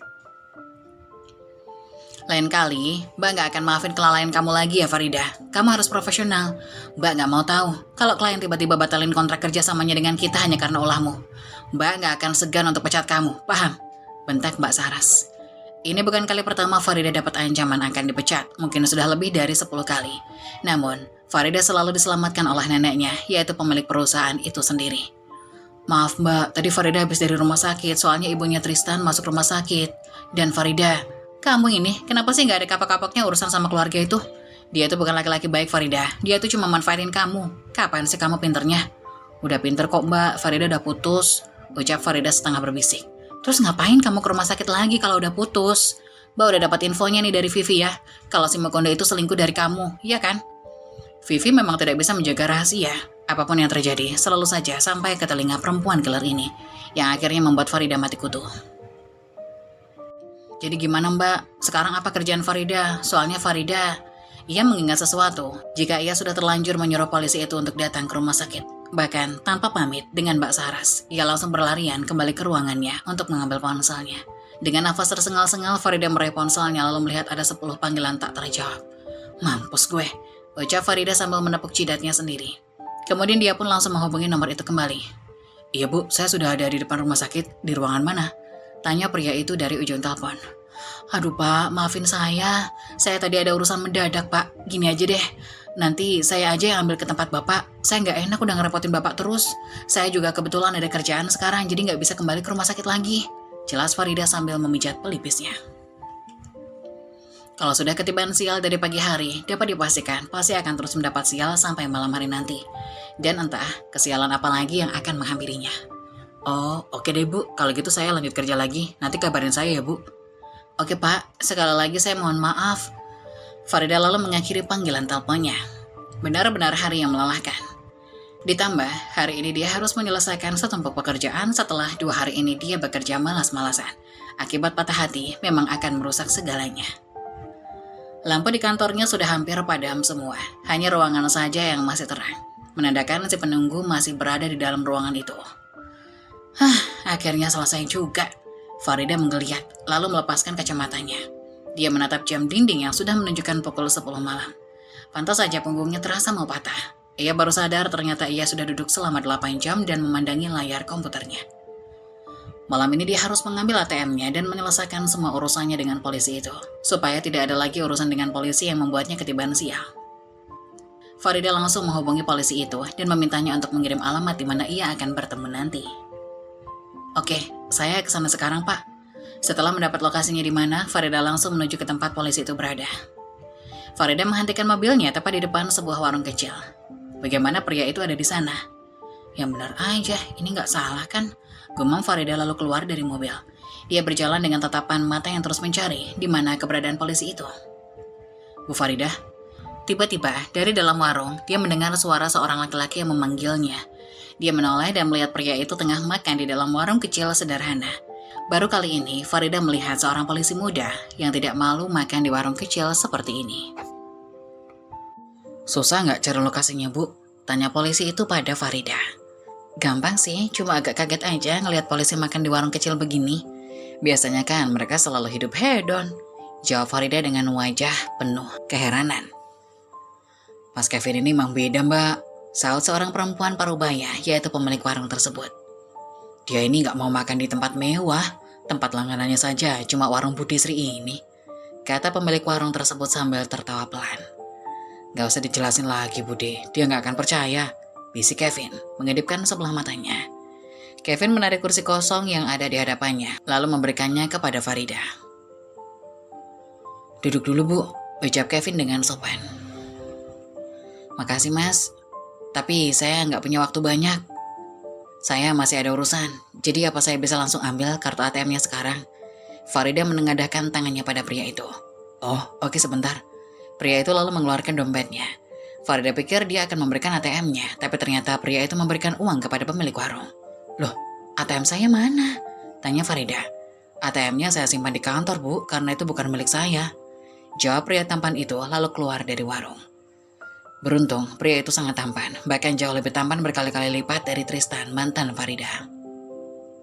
Ayo, katanya mau ambil ATM. Ajak pria itu sambil menatap Farida. Dengan wajah kesal, Farida menghampiri pria itu. Gak apa-apa ya jalan kaki, biar sehat. Hah? Jalan kaki? Oga ah. Farida menggerutu. Kalau ibu mau naik mobil ya silahkan, tapi mungkin harus putar arah dulu. Soalnya ibu gak bisa putar balik di sini. Jawab pria itu lalu tersenyum manis. Mau tidak mau Farida harus mengikuti pria itu dan berjalan di belakangnya. Sungguh kesialan yang tiada akhir. Siapa yang sakit Bu? Tanya pria itu sambil menyamakan langkahnya dengan Farida. Orang, jawab Farida dingin. Saya pikir ikan. Farida mengernyitkan dahinya, lalu menatap sinis. Bisa-bisanya pria itu malah mengajaknya bercanda di saat dia harus berjalan sejauh 200 meter. Saya tadi nungguin di depan rumah sakit hampir sejam loh, Bu. Saya pikir ibu pingsan. Ucap Kevin dengan wajah serius. Gak usah ngajak bercanda, saya lagi gak mood. Jawab Farida dengan jutek. Baru patah hati ya, Bu? Bukan patah hati, tapi ketiban sial. Makanya, Bu, besok-besok kalau mau pergi kerja mandi dulu, biar gak kena sial, Bu. Ingin sekali Farida menampar pipi pria itu. Candaannya tidak di waktu yang tepat, membuat Farida makin emosi. Tak lama kemudian, ponsel Farida tiba-tiba berdering. Ia lalu menghentikan langkahnya dan meraih ponselnya dari dalam tas. Ternyata satu panggilan dari B6. Mbak Farida masih di mana? Kapan pulangnya? Suara B6 terdengar panik. Tidak biasanya B6 seperti ini. Bentar lagi, Bi, Farida lagi di jalan. Ada apa? David, Mbak. Kini terdengar isak tangis B6 dari ujung teleponnya. David, kenapa, Bi? Ada apa? Pulang-pulang wajahnya lebam. B6 tanya kenapa, katanya dia dikerjain sama kakak kelasnya. Sekarang David lagi di kamar. Dia lagi ketakutan, Mbak. Hah? David dibully? Tanya Farida sambil menatap pria yang ada di hadapannya yang kini sedang menunggunya. Iya, Mbak, sekarang B6 mau bawa David ke rumah sakit aja ya. Jadi nanti Mbak Farida tinggal nyusul. Oke, Bi, nanti Farida nyusul ke sana. Bibi hati-hati. Farida lalu mengakhiri panggilan teleponnya. Siapa yang dibully, Bu? Tanya Kevin penasaran. Adik saya, dia dipukulin sama kakak kelasnya. Jawab Farida lirih. Lagi-lagi ia gagal merawat adiknya. Ternyata tidak semudah itu menjaga David dengan baik. Dia merasa bersalah karena sudah membiarkan David menjadi seperti ini. Andai saja dia tidak egois dan membiarkan David tinggal dengan ayahnya. Pasti David akan lebih diperhatikan dibanding tinggal dengannya, yang selalu sibuk setiap harinya. Oke, kalau begitu kita buat laporan polisi dulu. Kamu telepon adikmu, suruh dia ke kantor. Setelah itu baru kita ke rumah sakit. Pria itu lalu menggandeng tangan Farida dan kembali jalan lebih cepat menuju kantor polisi. Farida sampai tidak sadar jika pria itu terus-menerus menggandeng tangannya sampai mereka tiba di kantor polisi. Tunggu di ruangan saya dulu ya, Bu, kata pria itu. Pikiran Farida sudah tidak karuan perasaannya. Sudah mulai campur aduk. Dia langsung meminta untuk ke kantor polisi terlebih dahulu, setelah itu baru pergi ke rumah sakit. Sesuai yang diperintahkan oleh Kevin. Ini, diminum dulu, Bu. Kevin memberikan sebotol air mineral kepada Farida. Lalu, yang bully adikku bisa dipenjarakan? Bisa, kamu tenang aja ya, nanti biar aku yang urus. Entah kenapa Farida merasa tenang saat melihat tatapan mata Kevin padanya. Walaupun ini baru pertama kalinya mereka bertemu. Aku gagal jagain adikku, harusnya aku gak ego. Ucap Farida lalu terisak tangis. Fokusnya hilang, dia tidak malu menangis di hadapan pria yang baru saja ia kenal. Kamu gak gagal, kamu itu hebat, kamu itu kuat. Jawab pria itu sambil mengelus punggung Farida. Makasih ya, kata Farida lalu menghapus air matanya dan meraih air mineral di hadapannya. Ini, Kevin memberikan tisu pada Farida. Telat, saya udah berhenti nangis. Bukan. Kevin menghentikan ucapannya dan menunjuk bawah mata. Kenapa? Emang masih ada air matanya? Tanya Farida lagi. Bukan air mata, tapi maskara kamu tuh luntur. Farida pun semakin kesal. Sambil menahan malu, dia mengambil tisu dan mengelap lunturan maskara tersebut. Tak lama kemudian, hasil visum David sudah keluar. David mengalami pergeseran tulang rahang akibat pukulan keras yang dilakukan oleh kakak kelasnya. Bukan hanya itu, keningnya juga benjol, ujung bibirnya terluka. Melihat kondisi adiknya, Farida tak kuasa menahan tangisnya dan terus memeluk adiknya. Bu, bisa kita ke ruangan pelayanan sebentar untuk membuat laporan polisi? Ucap Kevin pada Farida. Pak, saya mau pelakunya ditangkap. Saya nggak terima kalau pelakunya sampai dibiarin begitu saja. Iya, Bu, tapi Ibu berhenti dulu nangisnya. Biar adiknya ikut saya dulu. Aku nggak mau, Kak. Wajah David tampak ketakutan. Dia menolak ajakan Kevin untuk masuk ke ruang pelayanan. Takut kenapa? Dengan suara lembutnya, Kevin duduk di samping David sambil mengusap pucuk kepala David dengan lembut. David gak mau lapor polisi, nanti David makin dibully. Gak apa-apa, Mas David. Mas David jangan takut. Ada Pak Polisi di sini. Bujuk Bi6. Enggak, Bi, aku takut. Aku gak mau, Bi. Aku mau pulang aja. David mau beranjak dari tempat duduknya dan melepaskan pelukan Farida. Kamu jangan gini, kita selesaikan dulu, kata Farida. Dia menarik kembali tangan adiknya. Ia menggenggam tangan adiknya dengan erat. Pak Polisi boleh bicara sebentar sama David? Tanya Kevin dengan senyum manisnya. Ketampanan pria ini memang tidak ada lagi obatnya, apalagi cara bicaranya yang lembut, senyumnya yang manis, membuat hati dan jantung Farida berdebar kencang dan betah berada di sampingnya lama-lama. Mulai sekarang, David akan saya jaga. David percayakan sama. Kevin menghentikan ucapannya dengan wajah. Kita kenalan dulu kali ya. Kali ini Kevin mengeluarkan tangannya kepada David. Meski David masih terlihat takut, tapi akhirnya ia mau bersalaman dengan Kevin. Kevin Arsenio Adelardo. Ucap polisi itu menyebutkan nama lengkapnya. Nah, sudah salaman berarti kita sudah jadi teman kan? Jadi David bisa ikut abang ke ruangan sana, mau? Lagi-lagi David menggeleng pelan. Ia terlihat ketakutan, sepertinya apa yang dialaminya hari ini membuatnya trauma. Jangan takut, besok abang akan ke sekolah David. Abang yang akan temui guru David langsung. Akhirnya setelah dibujuk cukup lama, David mau pergi ke ruangan pelayanan bersama dengan Kevin. Sementara Farida dan B6 menunggu di ruangan Kevin. Karena kondisi David terlihat trauma dan wajah memarnya perlu diperiksa lebih lanjut. Akhirnya, setelah membuat laporan polisi, David dibawa ke rumah sakit oleh Farida. Adiknya yang biasanya ceria kini terlihat murung. Ia sama sekali tidak bisa diajak bicara oleh siapapun termasuk B6. Mbak Ida, apa nggak sebaiknya ayah Mbak Ida ditelepon? B6 terbiasa memanggil Farida dengan sebutan Mbak Ida. Gak usah Bi, Farida juga bisa kok jagain David. Memang terdengar egois, tapi Farida masih tidak terima dengan pernikahan ayahnya dan juga istri baru ayahnya. Bentar, aku bayar dulu. Keluar dari ruang rawat David, ia berjalan ke ruang administrasi. Seketika dia teringat ternyata ATM-nya masih belum diambil dari polisi itu. Bisa-bisanya gue lupa lagi. Gumam Farida lalu duduk di kursi yang ada di ruang tunggu. Ia menunjukkan kepalanya dan kembali menitikkan air matanya. Ternyata ia tidak cukup kuat untuk menghadapi semua ini sendirian. Jangan nangis di sini, nanti ada yang ngikutin loh. Tiba-tiba terdengar suara pria yang tidak asing di telinganya. Farida menoleh dan melihat ada Kevin, si pria tampan itu duduk di sampingnya. Kamu ngapain di sini? Tanya Farida lalu menghapus air mata. Ini, Kevin mengembalikan ATM dan juga bukti pembayaran biaya rumah sakit. Makasih, udah sekalian dibayarin. Udah, gak usah nangis terus. Nangis itu gak bakal nyelesain masalah.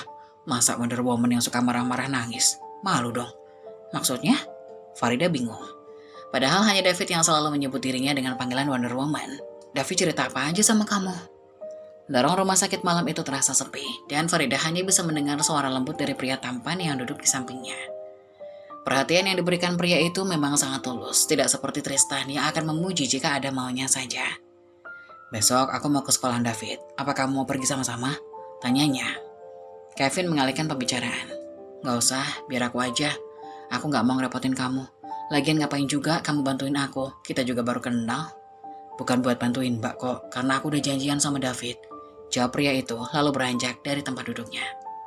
Akan ada pelangi setelah badai, itu memang benar nyata adanya. Buktinya setelah Farida diselingkuhi oleh Tristan si Mukondo itu, kini ia bertemu dengan pria penyelamat sekaligus pria yang membuat awal kesialannya hari ini. Keesokan harinya, hari ini Farida sudah siap untuk menemui kepala sekolah di sekolah David. Ia berjalan memasuki sekolah David seorang diri, menuju ruang kepala sekolah.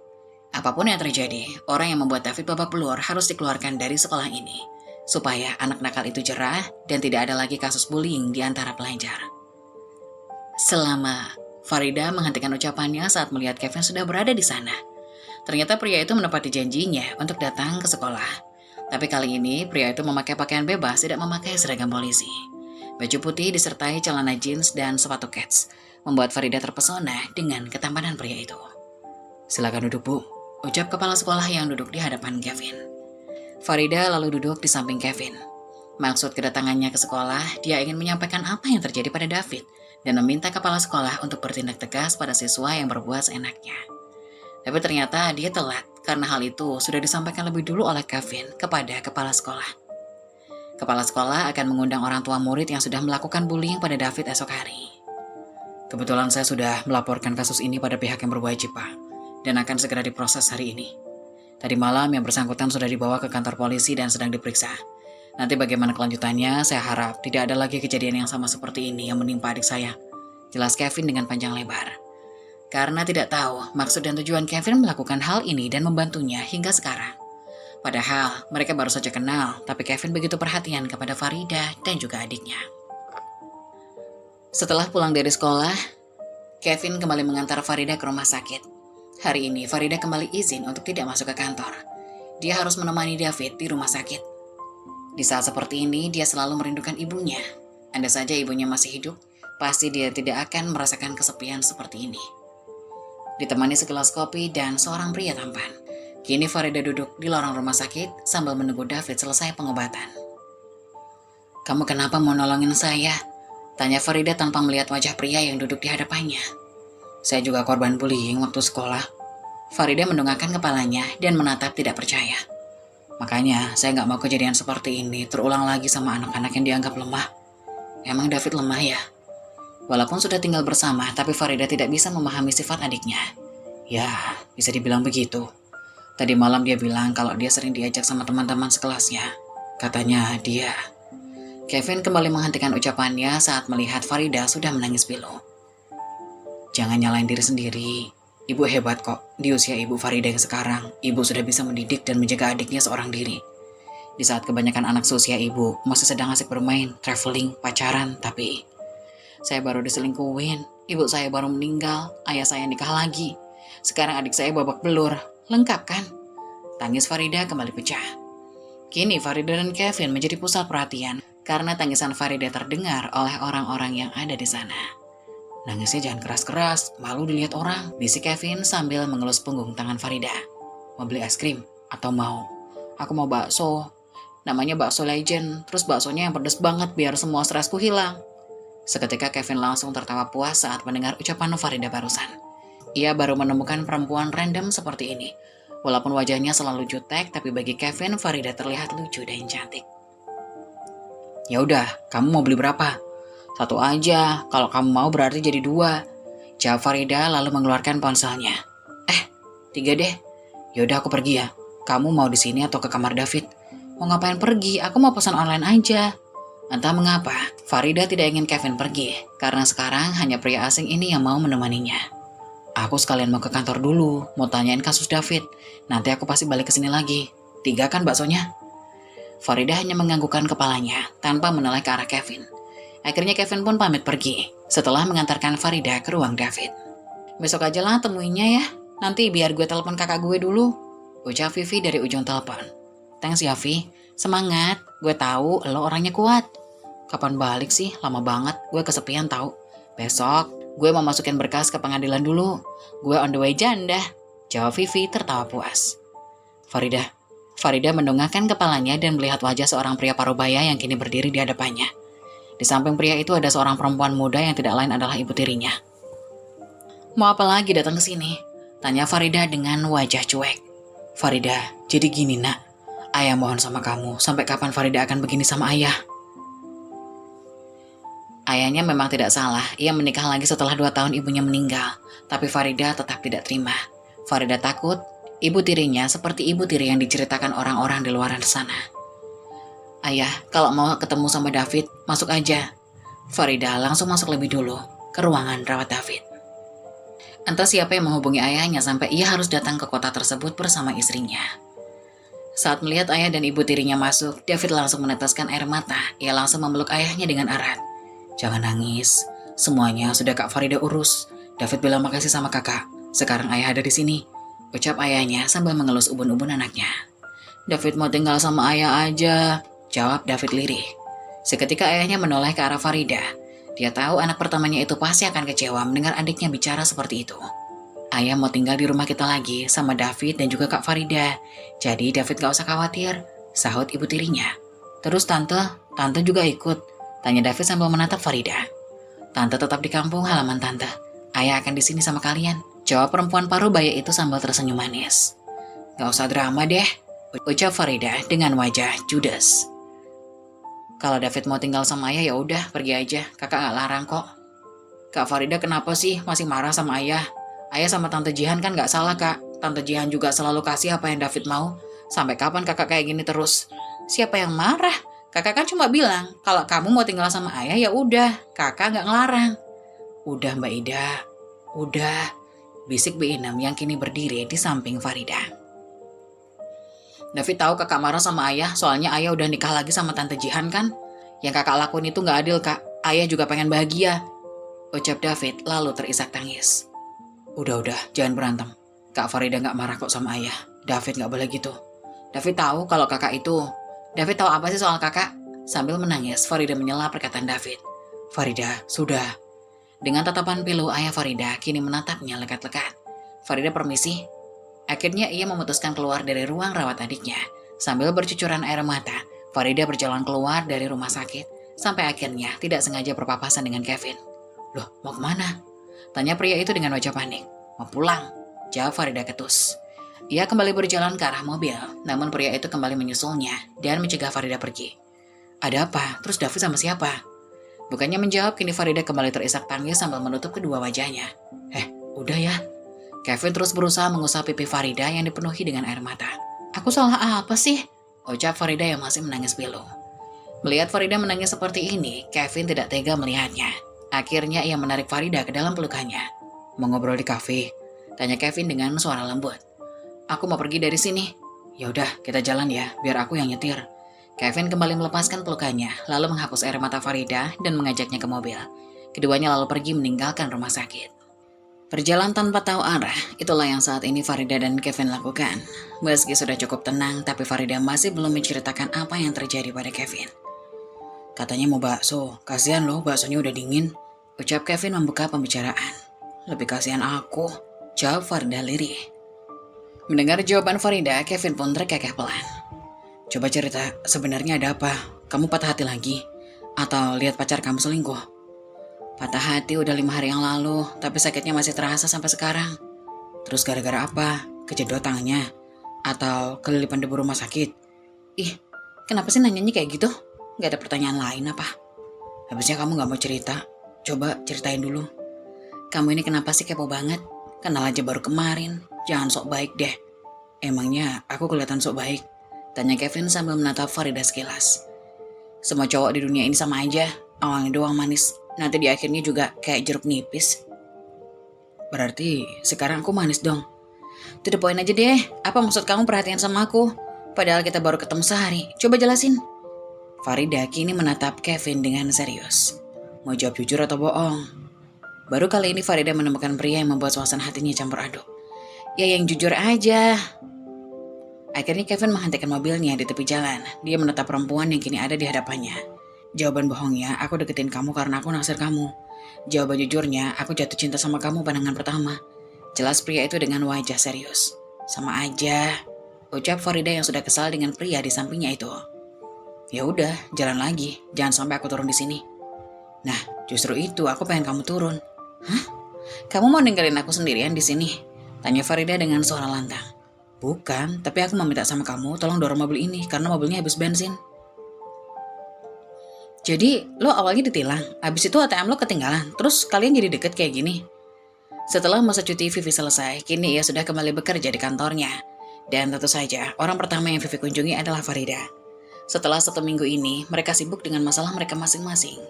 Kini, keduanya saling menceritakan apa yang terjadi selama mereka berpisah. Sore itu seperti biasa, Vivi menghabiskan waktunya di ruang kerja Farida. Sebenarnya, pekerjaan mereka sudah selesai, namun mereka lebih memilih untuk tetap stay di kantor. Sejak Ibu Tiri dan ayahnya tinggal di rumah lagi, Farida menjadi tidak betah di rumah. Ia sering pulang larut malam, dan hanya pulang saat ia akan tidur. Begitupun dengan Vivi, setelah ia dan suaminya berpisah, ia seperti tidak semangat untuk pulang ke rumah lebih awal. Random kan? Tanya Farida lalu duduk di hadapan Vivi. Tapi lo bilang cowok itu membawa sial, tapi buktinya dia baik kok sama lo. Baik sih baik, cuma gue gak bisa percaya gitu aja sama cowok, apalagi dia polisi. Lo tahu kan polisi itu gimana di luar sana? Terus malam ini lo diajak dinner, kenapa lo mau kalau lo bilang image polisi kayak gitu? Tanya Vivi lagi.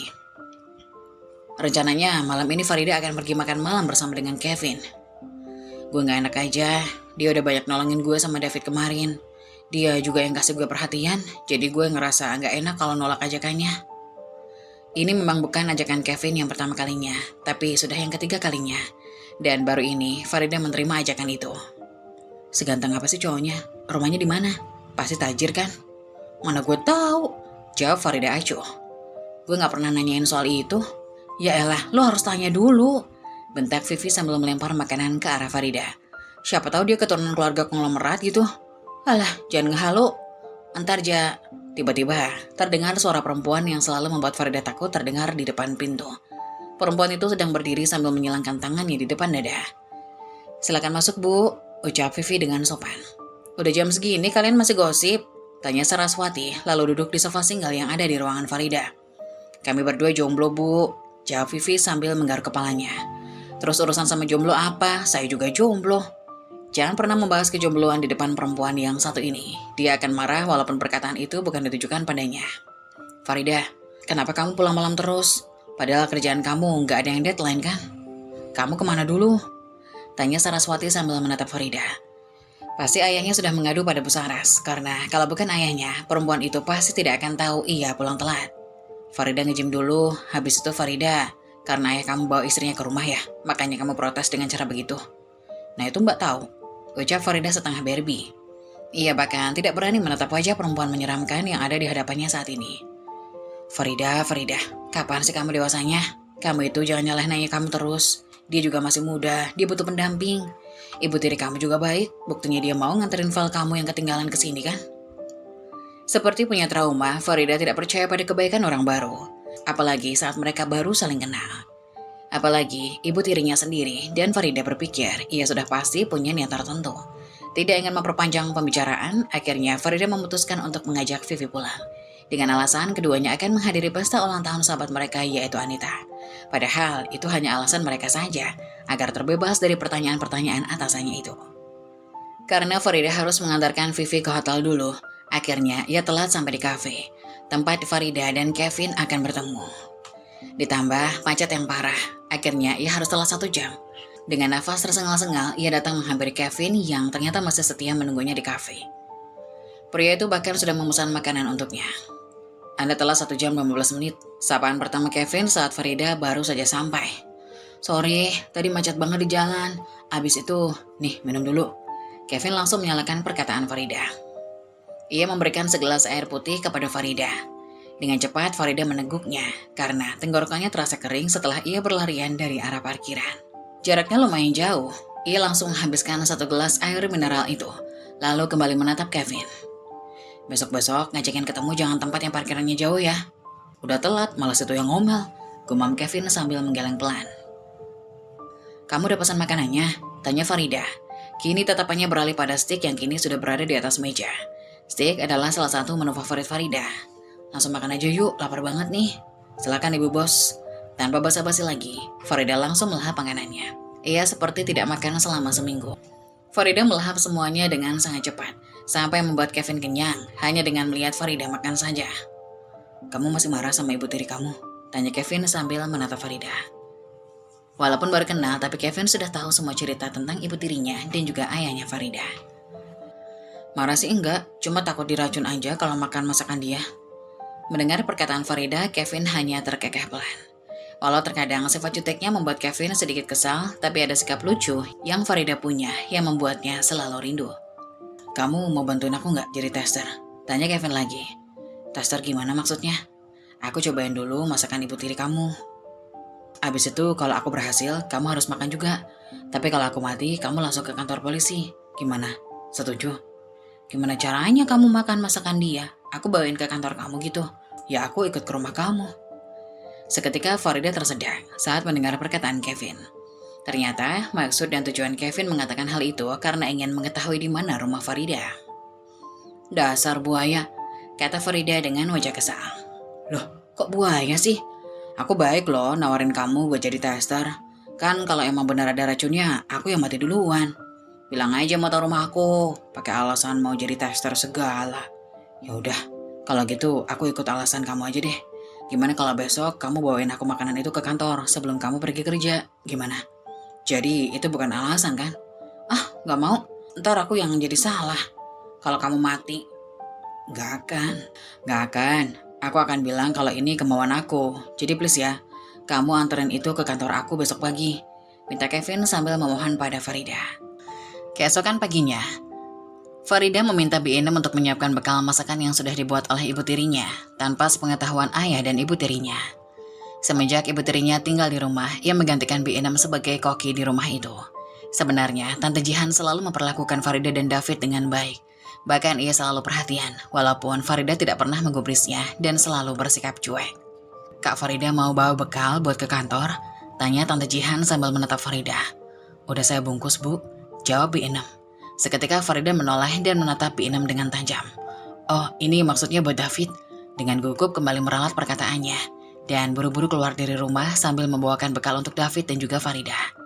Farida, nanti pulangnya jangan kemalaman lagi ya. Ayah mau ajak kalian makan malam di luar.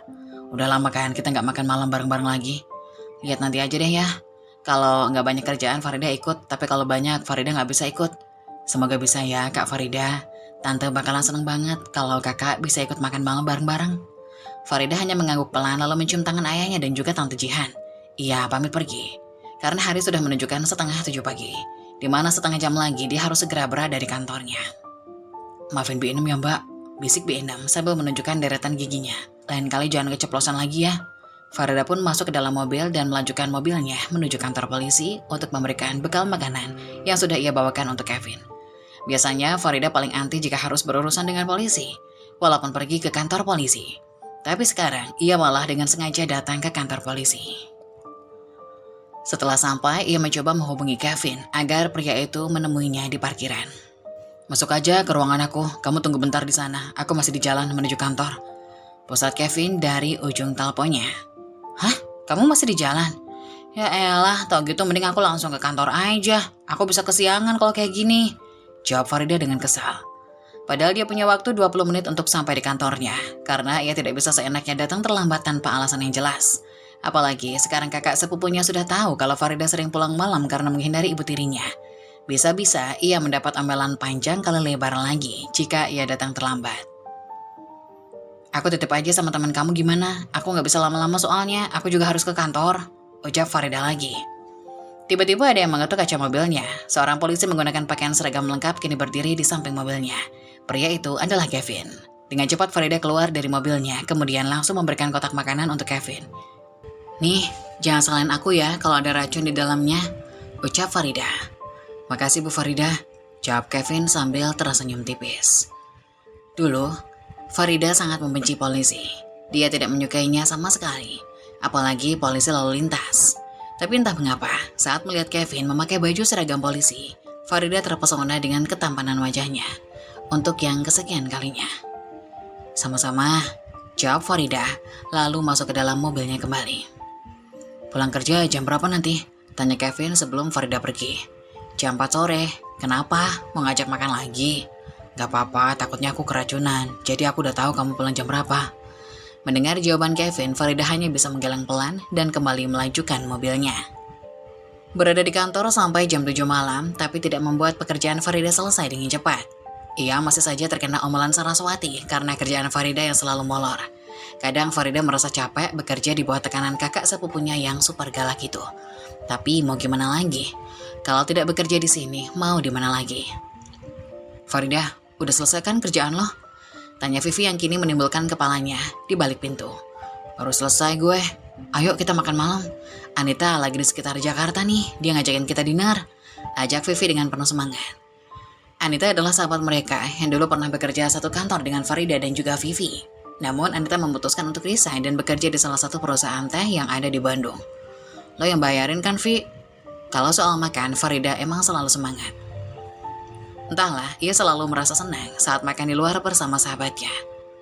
Tujuan mereka kali ini yaitu restoran steak terenak favorit mereka bertiga. Dulu, mereka sering makan di sana. Namun semenjak Anita pindah, mereka hampir tidak pernah datang ke sana lagi.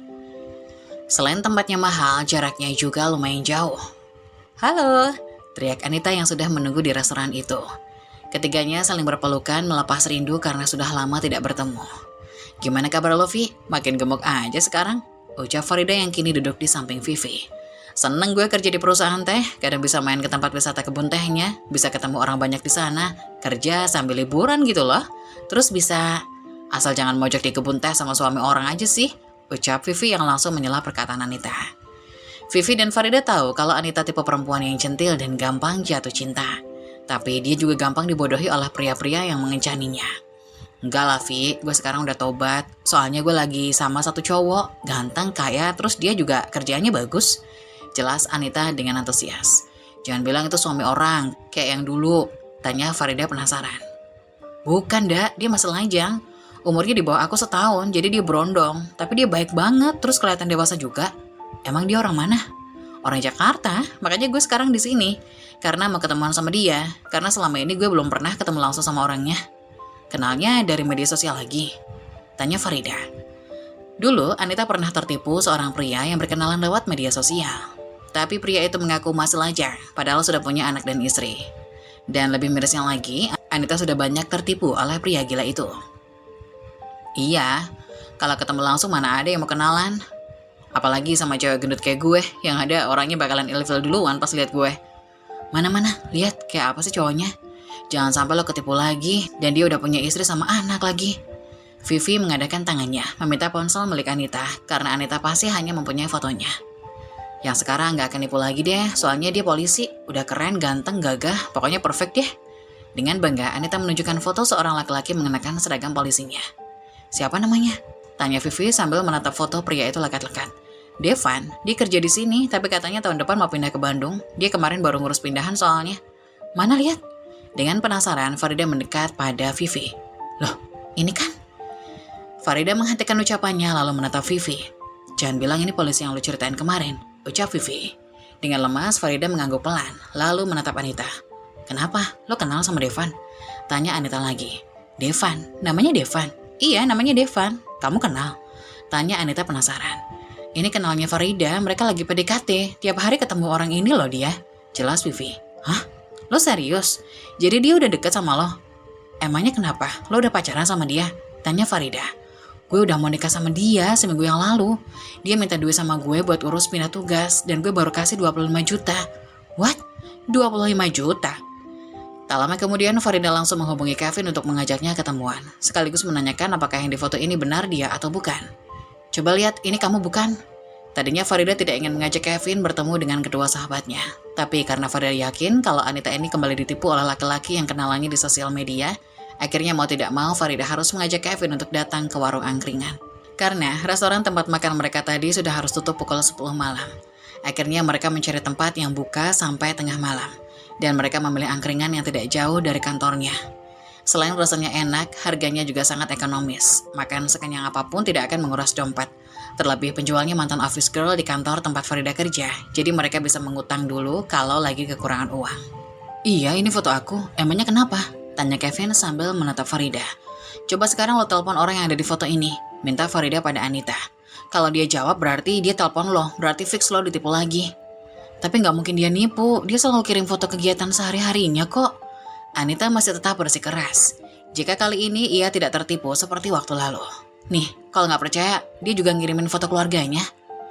Anita kembali menunjukkan sebuah foto keluarga pada Farida. Ini keluarga kamu? Tanya Farida sambil natap Kevin. Pria itu hanya mengangguk pelan lalu menatap Farida. Tuh kan, ini beneran Kevin. Kamu yang nyuruh aku kesini loh, sekarang kamu malah nggak ngaku. Sahut Anita dengan mata yang sudah berkaca-kaca. Sini, biar gue pastiin.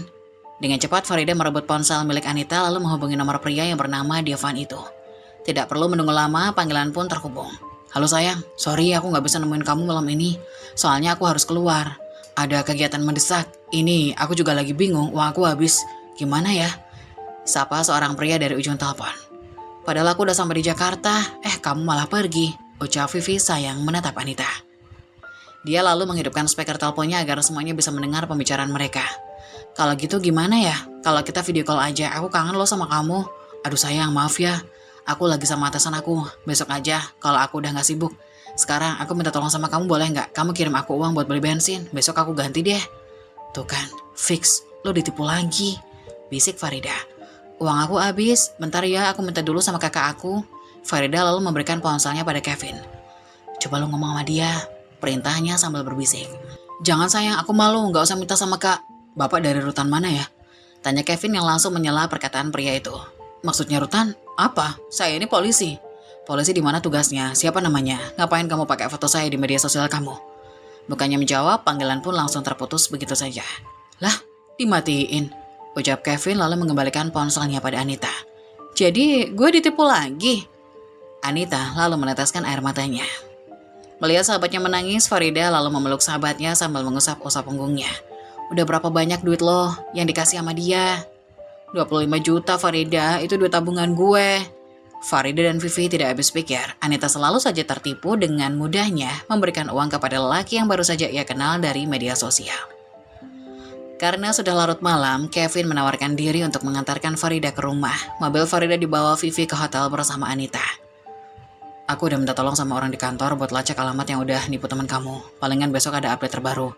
Nanti aku bantuin cari, biar uangnya bisa balik lagi. Ucap Kevin sambil fokus pada kemudinya. Kok bisa ya Anita kena tipu terus? Kok bisa orang itu punya foto-foto kamu sama foto keluarga kamu juga? Dari media sosial aku kan banyak. Kebanyakan mereka nyuri dari sana, dan itu udah nggak aneh lagi. Udah banyak juga yang datang melapor ke kantor. Kasusnya sama kayak Anita, bahkan ada yang sampai nangis minta dinikahin sama aku. What? Serius? Terus gimana? Itu pelakunya siapa sih? Tanya Farida penasaran. Biasanya orang yang ada di lapas yang lagi di penjara, kebanyakan sih begitu. Atau jangan-jangan kamu sekongkol ya? Tanya Farida dengan wajah penasaran. Lalu kemudian Kevin tertawa puas mendengar perkataan Farida. Ya, biar aku cepat kaya, kata Kevin sambil tertawa terbahak-bahak. Dih, jadi beneran kamu dalangnya? Kevin lalu menggenggam tangan Farida dengan tangan kirinya, sementara tangan kanannya fokus pada kemudi. Jantung Farida rasanya mau copot diberlakukan seperti ini, apalagi di tengah malam yang sunyi, ditemani alunan musik romantis dengan pria tampan seperti Kevin. Tapi untungnya hari sudah malam, jadi Kevin tidak akan melihat wajah Farida yang berubah marah seperti tomat. Kamu hati-hati ya, jangan sampai tertipu seperti teman kamu. Pilih cowok itu harus pintar-pintar, jangan asal cinta, nanti ujung-ujungnya rugi sendiri. Ucap Kevin lalu menatap Farida sekilas. Berarti aku juga harus hati-hati, bentar ya ada telepon. Kevin langsung mengelak perkataan Farida dan meraih ponselnya. Halo, ada apa? Mas kapan pulang? Mau usah manggil-manggil terus mas, ucap perempuan dari ujung telepon. Mendengar suara seorang perempuan, Farida langsung melepaskan genggaman tangan Kevin. Bentar lagi ya, bilangin nanti papa bawain makanan kesukaan Moza. Oke deh mas, hati-hati. Panggilan pun terputus begitu saja. Entah mengapa hati Farida terasa sakit saat mendengar suara perempuan yang menghubungi Kevin. Kenapa dilepas? Tanya Kevin sambil menatap Farida. Ya iyalah, itu kan istri kamu yang telepon. Istri? Tanya Kevin dengan wajah kaget. Iya, dan Moza itu pasti anak kamu kan? Dasar buaya, mulai sekarang gak usah deket-deket lagi. Gue gak mau dituduh pelakor. Pelakor? Siapa? Ini maksudnya apa sih kok kamu tiba-tiba marah? Udah berhenti di sini, rumah aku di depan kok, udah dekat. Akhirnya Kevin menghentikan mobilnya, tepat di depan rumah Farida. Tanpa menunggu lama Farida langsung masuk ke dalam rumah tanpa berpamitan pada Kevin. Hatinya terasa sakit, padahal mereka tidak punya hubungan apapun. Karena tidak ingin diganggu, akhirnya Farida mematikan ponselnya setelah ia memblokir nomor Kevin. Keesokan harinya, Farida lupa. Seharusnya tadi malam ia pulang lebih awal, seperti permintaan ayahnya. Namun karena ada Anita, dia lupa dan akhirnya pulang larut malam. Banyak kerjaan lagi ya kak? Tanya ayahnya sambil menatap Farida. Mereka sedang sarapan pagi bersama. Iya, terus tadi malam ada Anita pulang dari Bandung, makanya Farida lupa kalau ada acara sama ayah. Padahal Tante Jian udah pesen tempatnya loh kak, tapi karena kakak jadi batal deh. Ngapain harus sama kakak? Kan kakak udah bilang kalau kakak nggak janji bisa ikut bareng kalian. Siapa yang salahin kakak? David cuma bilang aja kok. Ya kamu, udah ya kak, saut ayah sambil menatap David dan Farida bergantian. Ayah minta maaf kalau ayah udah bikin Kak Farida marah dan benci sama ayah, tapi ayah cuma pengen Farida berangkat dulu. Ia tak ingin mendengar perkataan ayahnya lagi, karena sudah pasti ia akan mengatakan jika ayah ingin bahagia, seperti saat meminta izin untuk menikah lagi dengan istri barunya. Tanpa mencium tangan ayahnya dan juga ibu tirinya, Farida langsung pergi begitu saja. Langkahnya terhenti saat ia sadar ternyata mobilnya dibawa oleh Vivi. Mau tak mau, Farida harus memesan taksi online karena mobilnya dibawa oleh Vivi dan tidak mungkin juga ia menghubungi Kevin karena dia sudah memblokir nomornya. Akhirnya pekerjaan Farida selesai juga. Setelah tadi pagi ia datang terlambat, ternyata hasil pekerjaannya sudah diminta oleh bosnya yang tak lain adalah kakak sepupunya sendiri sampai akhirnya ia lupa makan siang. Sumpah capek banget, gumam Farida sambil memijat pelipisnya. Tak lama kemudian ada yang mengetuk pintunya. Setelah itu Farida pun mempersilahkan orang tersebut masuk. Bu Farida, ibu dicari sama polisi di depan, ucap wanita itu yang bernama Bonisa. Polisi? Polisi apa bu? Tanya Farida dengan wajah kaget. Ayo ikut saya aja bu. Bonisa lalu menarik tangan Farida dan membawanya ke lobi kantor. Ternyata polisi yang dimaksud Bonisa adalah Kevin. Pria itu nekat datang ke kantor Farida menggunakan seragam lengkapnya. Alhasil orang-orang itu mengira jika Farida punya masalah. "Kamu ngapain kesini?" "Mau jemput kamu." "Farida." Di saat yang bersamaan, Saraswati yang baru saja keluar dari lift langsung berteriak memanggilnya dan berjalan dengan tergesa-gesa menghampiri Farida. "Kamu ada masalah apa? Kenapa bisa berurusan sama polisi di kantor?" "Bukan, aku nggak punya masalah apa-apa." "Bapak ada keperluan apa ya Pak sama adik saya?" "Oh, ini kakaknya. Saya Kevin, teman dekatnya Farida." Kevin pun langsung mencium tangan Saraswati sampai perempuan itu terlihat kaget. "Beneran ini teman dekat? Bukan ada masalah sama adik saya kan?" Tanya Saraswati lagi untuk memastikan. "Bukan Kak, saya kesini mau jemput. Saya mau ngajak Farida makan malam." Akhirnya Saraswati bisa bernafas lega karena adik sepupunya tidak melakukan hal-hal yang aneh. Akhirnya Farida dan juga Kevin pun pamit pada kakak sepupunya itu setelah mereka sadar ternyata mereka sudah menjadi pusat perhatian semua karyawan di kantor. Sepanjang perjalanan, Farida terus terdiam. Ia bahkan tidak berani menatap pria yang kini ada di sebelahnya. Niat hati ia ingin menjauh dari pria ini sampai ia sudah memblokir nomor ponselnya.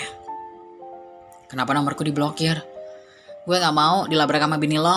Jangan sampai bini lo marah dan bilang kalau gue pelakor. Apalagi lo udah punya anak. Gila sih. Gak mungkin kan kalau gue harus deket-deket sama lo. Siapa sih yang udah punya istri? Siapa yang udah punya anak?" "Udah ketahuan juga masih ngelak," ucap Farida sambil menggeleng. Kali ini Kevin langsung menghentikan mobilnya di tepi jalan lalu menghubungi seseorang yang menghidupkan speaker teleponnya. "Halo, Mbak Darmi." Sapa Kevin setelah panggilan terhubung. "Bi, coba tolong jelasin Moza itu siapa?" "Apaan sih?" bisik Farida sambil memasang wajah kesal. "Ada yang marah sama nuduh aku udah punya anak sama istri juga," ucap Kevin. "Waduh, siapa itu? Mbak Farida ya?" tanya perempuan di ujung telepon itu. "Bukan, Bu, bukan saya," jawab Farida refleks, meski ia tidak mengenal siapa Mbok Darmi yang sedang berbicara dengan Kevin saat ini. "Saya bukan pelakor, Mbok. Saya perempuan baik-baik, malah saya yang diselingkuhin." Mbok Darmi pun tertawa mendengar ucapan Farida, begitupun dengan Kevin. Pria itu tertawa puas lalu mencubit gemas pipi Farida. "Jadi Mas Kevin udah jalan lagi sama Mbak Farida?" tanya Mbok Darmi dari ujung telepon. "Udah Mbok, sesuai saran dari Mbok Darmi tadi pagi. Akhirnya aku datang ke kantornya." "Nah gitu, kalau cinta harus diperjuangin." Mbok Darmi dukung dari belakang. "Makasih ya Mbok, tapi tolong jelasin dulu, Moza itu siapa? Kemarin Mbok Darmi bilang itu." "Moza itu kucingnya Mas Kevin." Mas Kevin itu nganggap kucingnya kayak anak-anaknya sendiri. Selalu manggil dirinya dengan sebutan papa buat kucing-kucingnya. "Jadi Moza itu kucing? Terus Kevin belum nikah sama punya anak?" tanya Farida dengan wajah kaget. "Belum Mbak, Mas Kevin masih pejagat tulen. Dia masih nunggu Mbak Farida menerima cintanya." "Besok-besok kalau ada yang ingin kamu ketahui tentang aku, kamu bisa tanya langsung ke orangnya ya. Jangan langsung blokir dan hilang gitu aja." Rasanya Farida ingin pergi sejauh mungkin. Atau kalau bisa, Farida ingin memasukkan wajahnya ke dalam tas supaya pria yang ada di sampingnya itu tidak melihat pipinya yang sudah berubah seperti tomat yang matang dengan sempurna. Tapi ia berusaha untuk tetap baik-baik saja, meskipun ia sangat gugup. Tatapan matanya terus menatap ke arah jalanan, meskipun ketampanan pria yang kini duduk di sampingnya lebih menggoda daripada jalanan yang macet. Tapi Farida lebih memilih melihat jalanan. "Emangnya apa sih yang kamu tunggu? Kenapa kamu gak langsung terima aku aja, dan kita bisa langsung pacaran kayak orang-orang?" tanya Kevin kepada Farida. "Enak aja, aku gak mau kenangan-kenangan burukku terulang kembali." "Emangnya apa yang kamu takutin? Aku harus buktiin apa biar kamu percaya sama aku kalau aku tuh serius?" Pertanyaan Kevin begitu membuat Farida bingung. Sekarang Kevin menantang balik kepada Farida apa yang harus ia lakukan untuk membuktikan bahwa dia serius. "Ya, aku maunya hubungan terakhirku ini berujung pernikahan, bukan hanya sebagai pelampiasan sah saja. Aku pengen ada keseriusan di dalamnya. Menjalin hubungan pernikahan bukanlah sesuatu hal yang mudah dan bisa sembarangan. Aku harus apa buat buktiin semua ini?" Pertanyaan Kevin sungguh membuat Farida kehabisan kata-kata. "Ya udah, kalau kamu emang serius, datang aja ke rumahku, lamar aku dan nikahi aku secepatnya. Itu baru bisa dibilang laki-laki serius," tantang Farida kepada Kevin. "Oke, besok lusa aku dan ibuku akan datang ke sana, ke rumahmu, untuk membuktikan kalau aku memang serius." Laki-laki tampan ini membuat Farida kebingungan. "Jangan banyak bicara, buktiin aja," kata Farida. Akhirnya perpisahan di antara mereka pun terjadi. Dalam hati Farida ia berkata, mana mungkin laki-laki zaman sekarang berani membuktikan cintanya datang ke rumahnya dengan jangka waktu secepat itu. Paling-paling juga dia akan mundur dan mulai menjauhinya. Sore itu, Farida pulang lebih awal dari hari-hari sebelumnya. Karena pekerjaan di kantornya memang sudah selesai, Farida memutuskan untuk segera pulang. Sekitar jam 7 malam, Farida sampai di depan rumah. Dia heran mengapa ada kendaraan di depan rumahnya. Apakah ada tamu? Tumben sekali jam segini ada tamu yang datang tidak seperti biasanya. Dengan hati yang penasaran, Farida pun langsung masuk ke rumah. Ia bingung sekaligus syok. Terlihat ada wanita parubaya dan 2 orang laki-laki duduk di hadapan orang tua Farida. "Loh, Kevin?" tanya Farida saat masuk rumah. "Loh, kok nggak sopan kayak gitu sih Farida? Baru masuk kok bukannya salam," kata ayah. Farida pun langsung mendekati ayahnya. "Ada apa ini ayah? Kenapa rame-rame begini?" tanya Farida kepada ayahnya dan duduk di samping ayahnya itu. "Oh, jadi ini namanya Farida? Cantik ya," kata wanita parubaya yang duduk di samping Kevin. Wanita itu tidak lain adalah Mbok Darmi. "Jadi begini Farida, kedatangan kami ke sini semata-mata mewakili orang tua Kevin untuk melamar Farida," kata seorang pria yang duduk tak jauh dari Kevin. Ia adalah Pak Burhan, kakak dari ayahnya Kevin. "Iya Farida, tadi mereka ke sini sudah mengungkapkan maksud kedatangan mereka ke sini. Katanya kamu dan Kevin sudah saling cinta dan kalian sudah saling sepakat untuk melanjutkan hubungan kalian ke jenjang yang lebih serius. Ayah rasa sepertinya Kevin pria baik dan dia juga berasal dari keluarga yang baik pula. Ayah dan ibu tidak keberatan jika memang sudah keputusan kamu ingin menjalin rumah tangga, karena memang kamu sudah dewasa. Waktunya untuk punya pendamping," kata ayah Farida. Keadaan ini membuat Farida makin bingung. Kata-katanya yang kemarin hanyalah gertakan saja, ternyata Kevin benar-benar melakukannya. Sekarang bagaikan buah si malakama, ia tidak bisa menjilat ludahnya sendiri. "Jadi bagaimana? Apa kamu mau menerima lamaran ini?" tanya Pak Burhan kepada Farida. Pria tampan dan kaya di hadapannya bisa saja mendapatkan wanita yang lebih cantik daripada Farida. Farida tidak punya alasan apapun untuk menolaknya, karena di dalam hatinya yang paling dalam Farida menginginkan Kevin untuk menjadi pasangannya. "Iya, saya bersedia." Tiba-tiba kata-kata itu keluar begitu saja dari mulut Farida. Kata-kata itu keluar seperti dari alam bawah sadar Farida sendiri. "Syukurlah kalau begitu." Nafas lega terlihat dari semua orang di sana. "Kalau begitu, terimalah cincin tanda jadi tunangan ini Farida," kata Kevin sambil mengeluarkan kotak perhiasan cincin berlian. Farida pun dipakaikan cincin itu oleh Kevin. Semua mata menjadi saksi atas ikatan mereka pada malam hari itu. "Kalau begitu, alangkah baiknya rencana pernikahan dilakukan secepat mungkin. Toh mereka berdua juga sudah saling menerima satu sama lain," kata ayah. "Tapi ayah, bukannya terlalu dini dan terlalu cepat untuk membicarakan soal pernikahan? Kita kan baru aja tunangan," kata Farida yang seakan-akan justru dia yang belum siap untuk melangkah ke jenjang pernikahan. "Loh, bukannya kamu kemarin bilang bahwa kamu pengen cepat-cepat dinikahin? Kok sekarang kamu malah yang nolak?" tanya Kevin pada Farida. Bukan gitu, tapi..." Farida kehabisan alasan. Di hadapan kedua orang tuanya, Farida seperti orang yang kebingungan. "Ya sudah kalau begitu, bagaimana kalau acara pernikahan kita langsungkan awal tahun depan? Ini masih 2 bulan lagi untuk persiapan acara pernikahan Farida dan Kevin. Saya rasa cukup untuk mempersiapkan segala sesuatunya dan mempersiapkan mental Farida dan Kevin juga," kata Pak Burhan memberikan usulan. "Saya setuju Pak, 2 bulan waktu yang cukup untuk mempersiapkan pernikahan mereka. Jadi kesimpulannya acara pernikahan ini akan diadakan saat tahun baru tahun depan," kata ayah Farida. Semua orang di sana setuju, begitu juga dengan Kevin. Ia tidak keberatan apabila pernikahan diadakan 2 bulan lagi saat tahun baru. Farida tidak bisa berkata-kata lagi. Semua yang dia katakan kemarin yang ia anggap hanyalah lelucon belaka, kini menjadi hal yang serius dan benar-benar terjadi. Mau tidak mau Farida harus menerimanya menjadi pendamping dari pria bernama Kevin, seorang pria yang gagah dan tampan. Lambat laun Farida mulai beradaptasi dengan keadaan ini. Farida yakin bahwasanya Kevin adalah seorang laki-laki yang bertanggung jawab. Ia yakin bahwasanya Kevin mampu membahagiakan Farida hingga akhir hayatnya. Tak terasa 2 bulan pun berlalu, acara pernikahan Kevin dan Farida pun digelar. Acara pernikahan itu digelar di sebuah gedung pertemuan. Acara yang terbilang mewah dan ramai dengan tamu undangan. Tak terkecuali 2 sahabat Farida, Vivi dan Anita. Mereka tak habis pikir ternyata Farida mau juga menikah dengan Kevin. Padahal dulu Farida bahkan ragu dan tidak suka dengan sosok pria ini. Sekarang Farida justru bersanding di pelaminan dengan pria itu. Semua cobaan dan kesedihan Farida kini telah berakhir. Farida yang dulu sendiri melawan hidupnya yang malang, kini bersanding dengan seorang yang siap menjadi pendamping dan melindunginya untuk menjalani hidup. Farida pun memulai hidup baru yang bahagia selama menjalin rumah tangga bersama Kevin.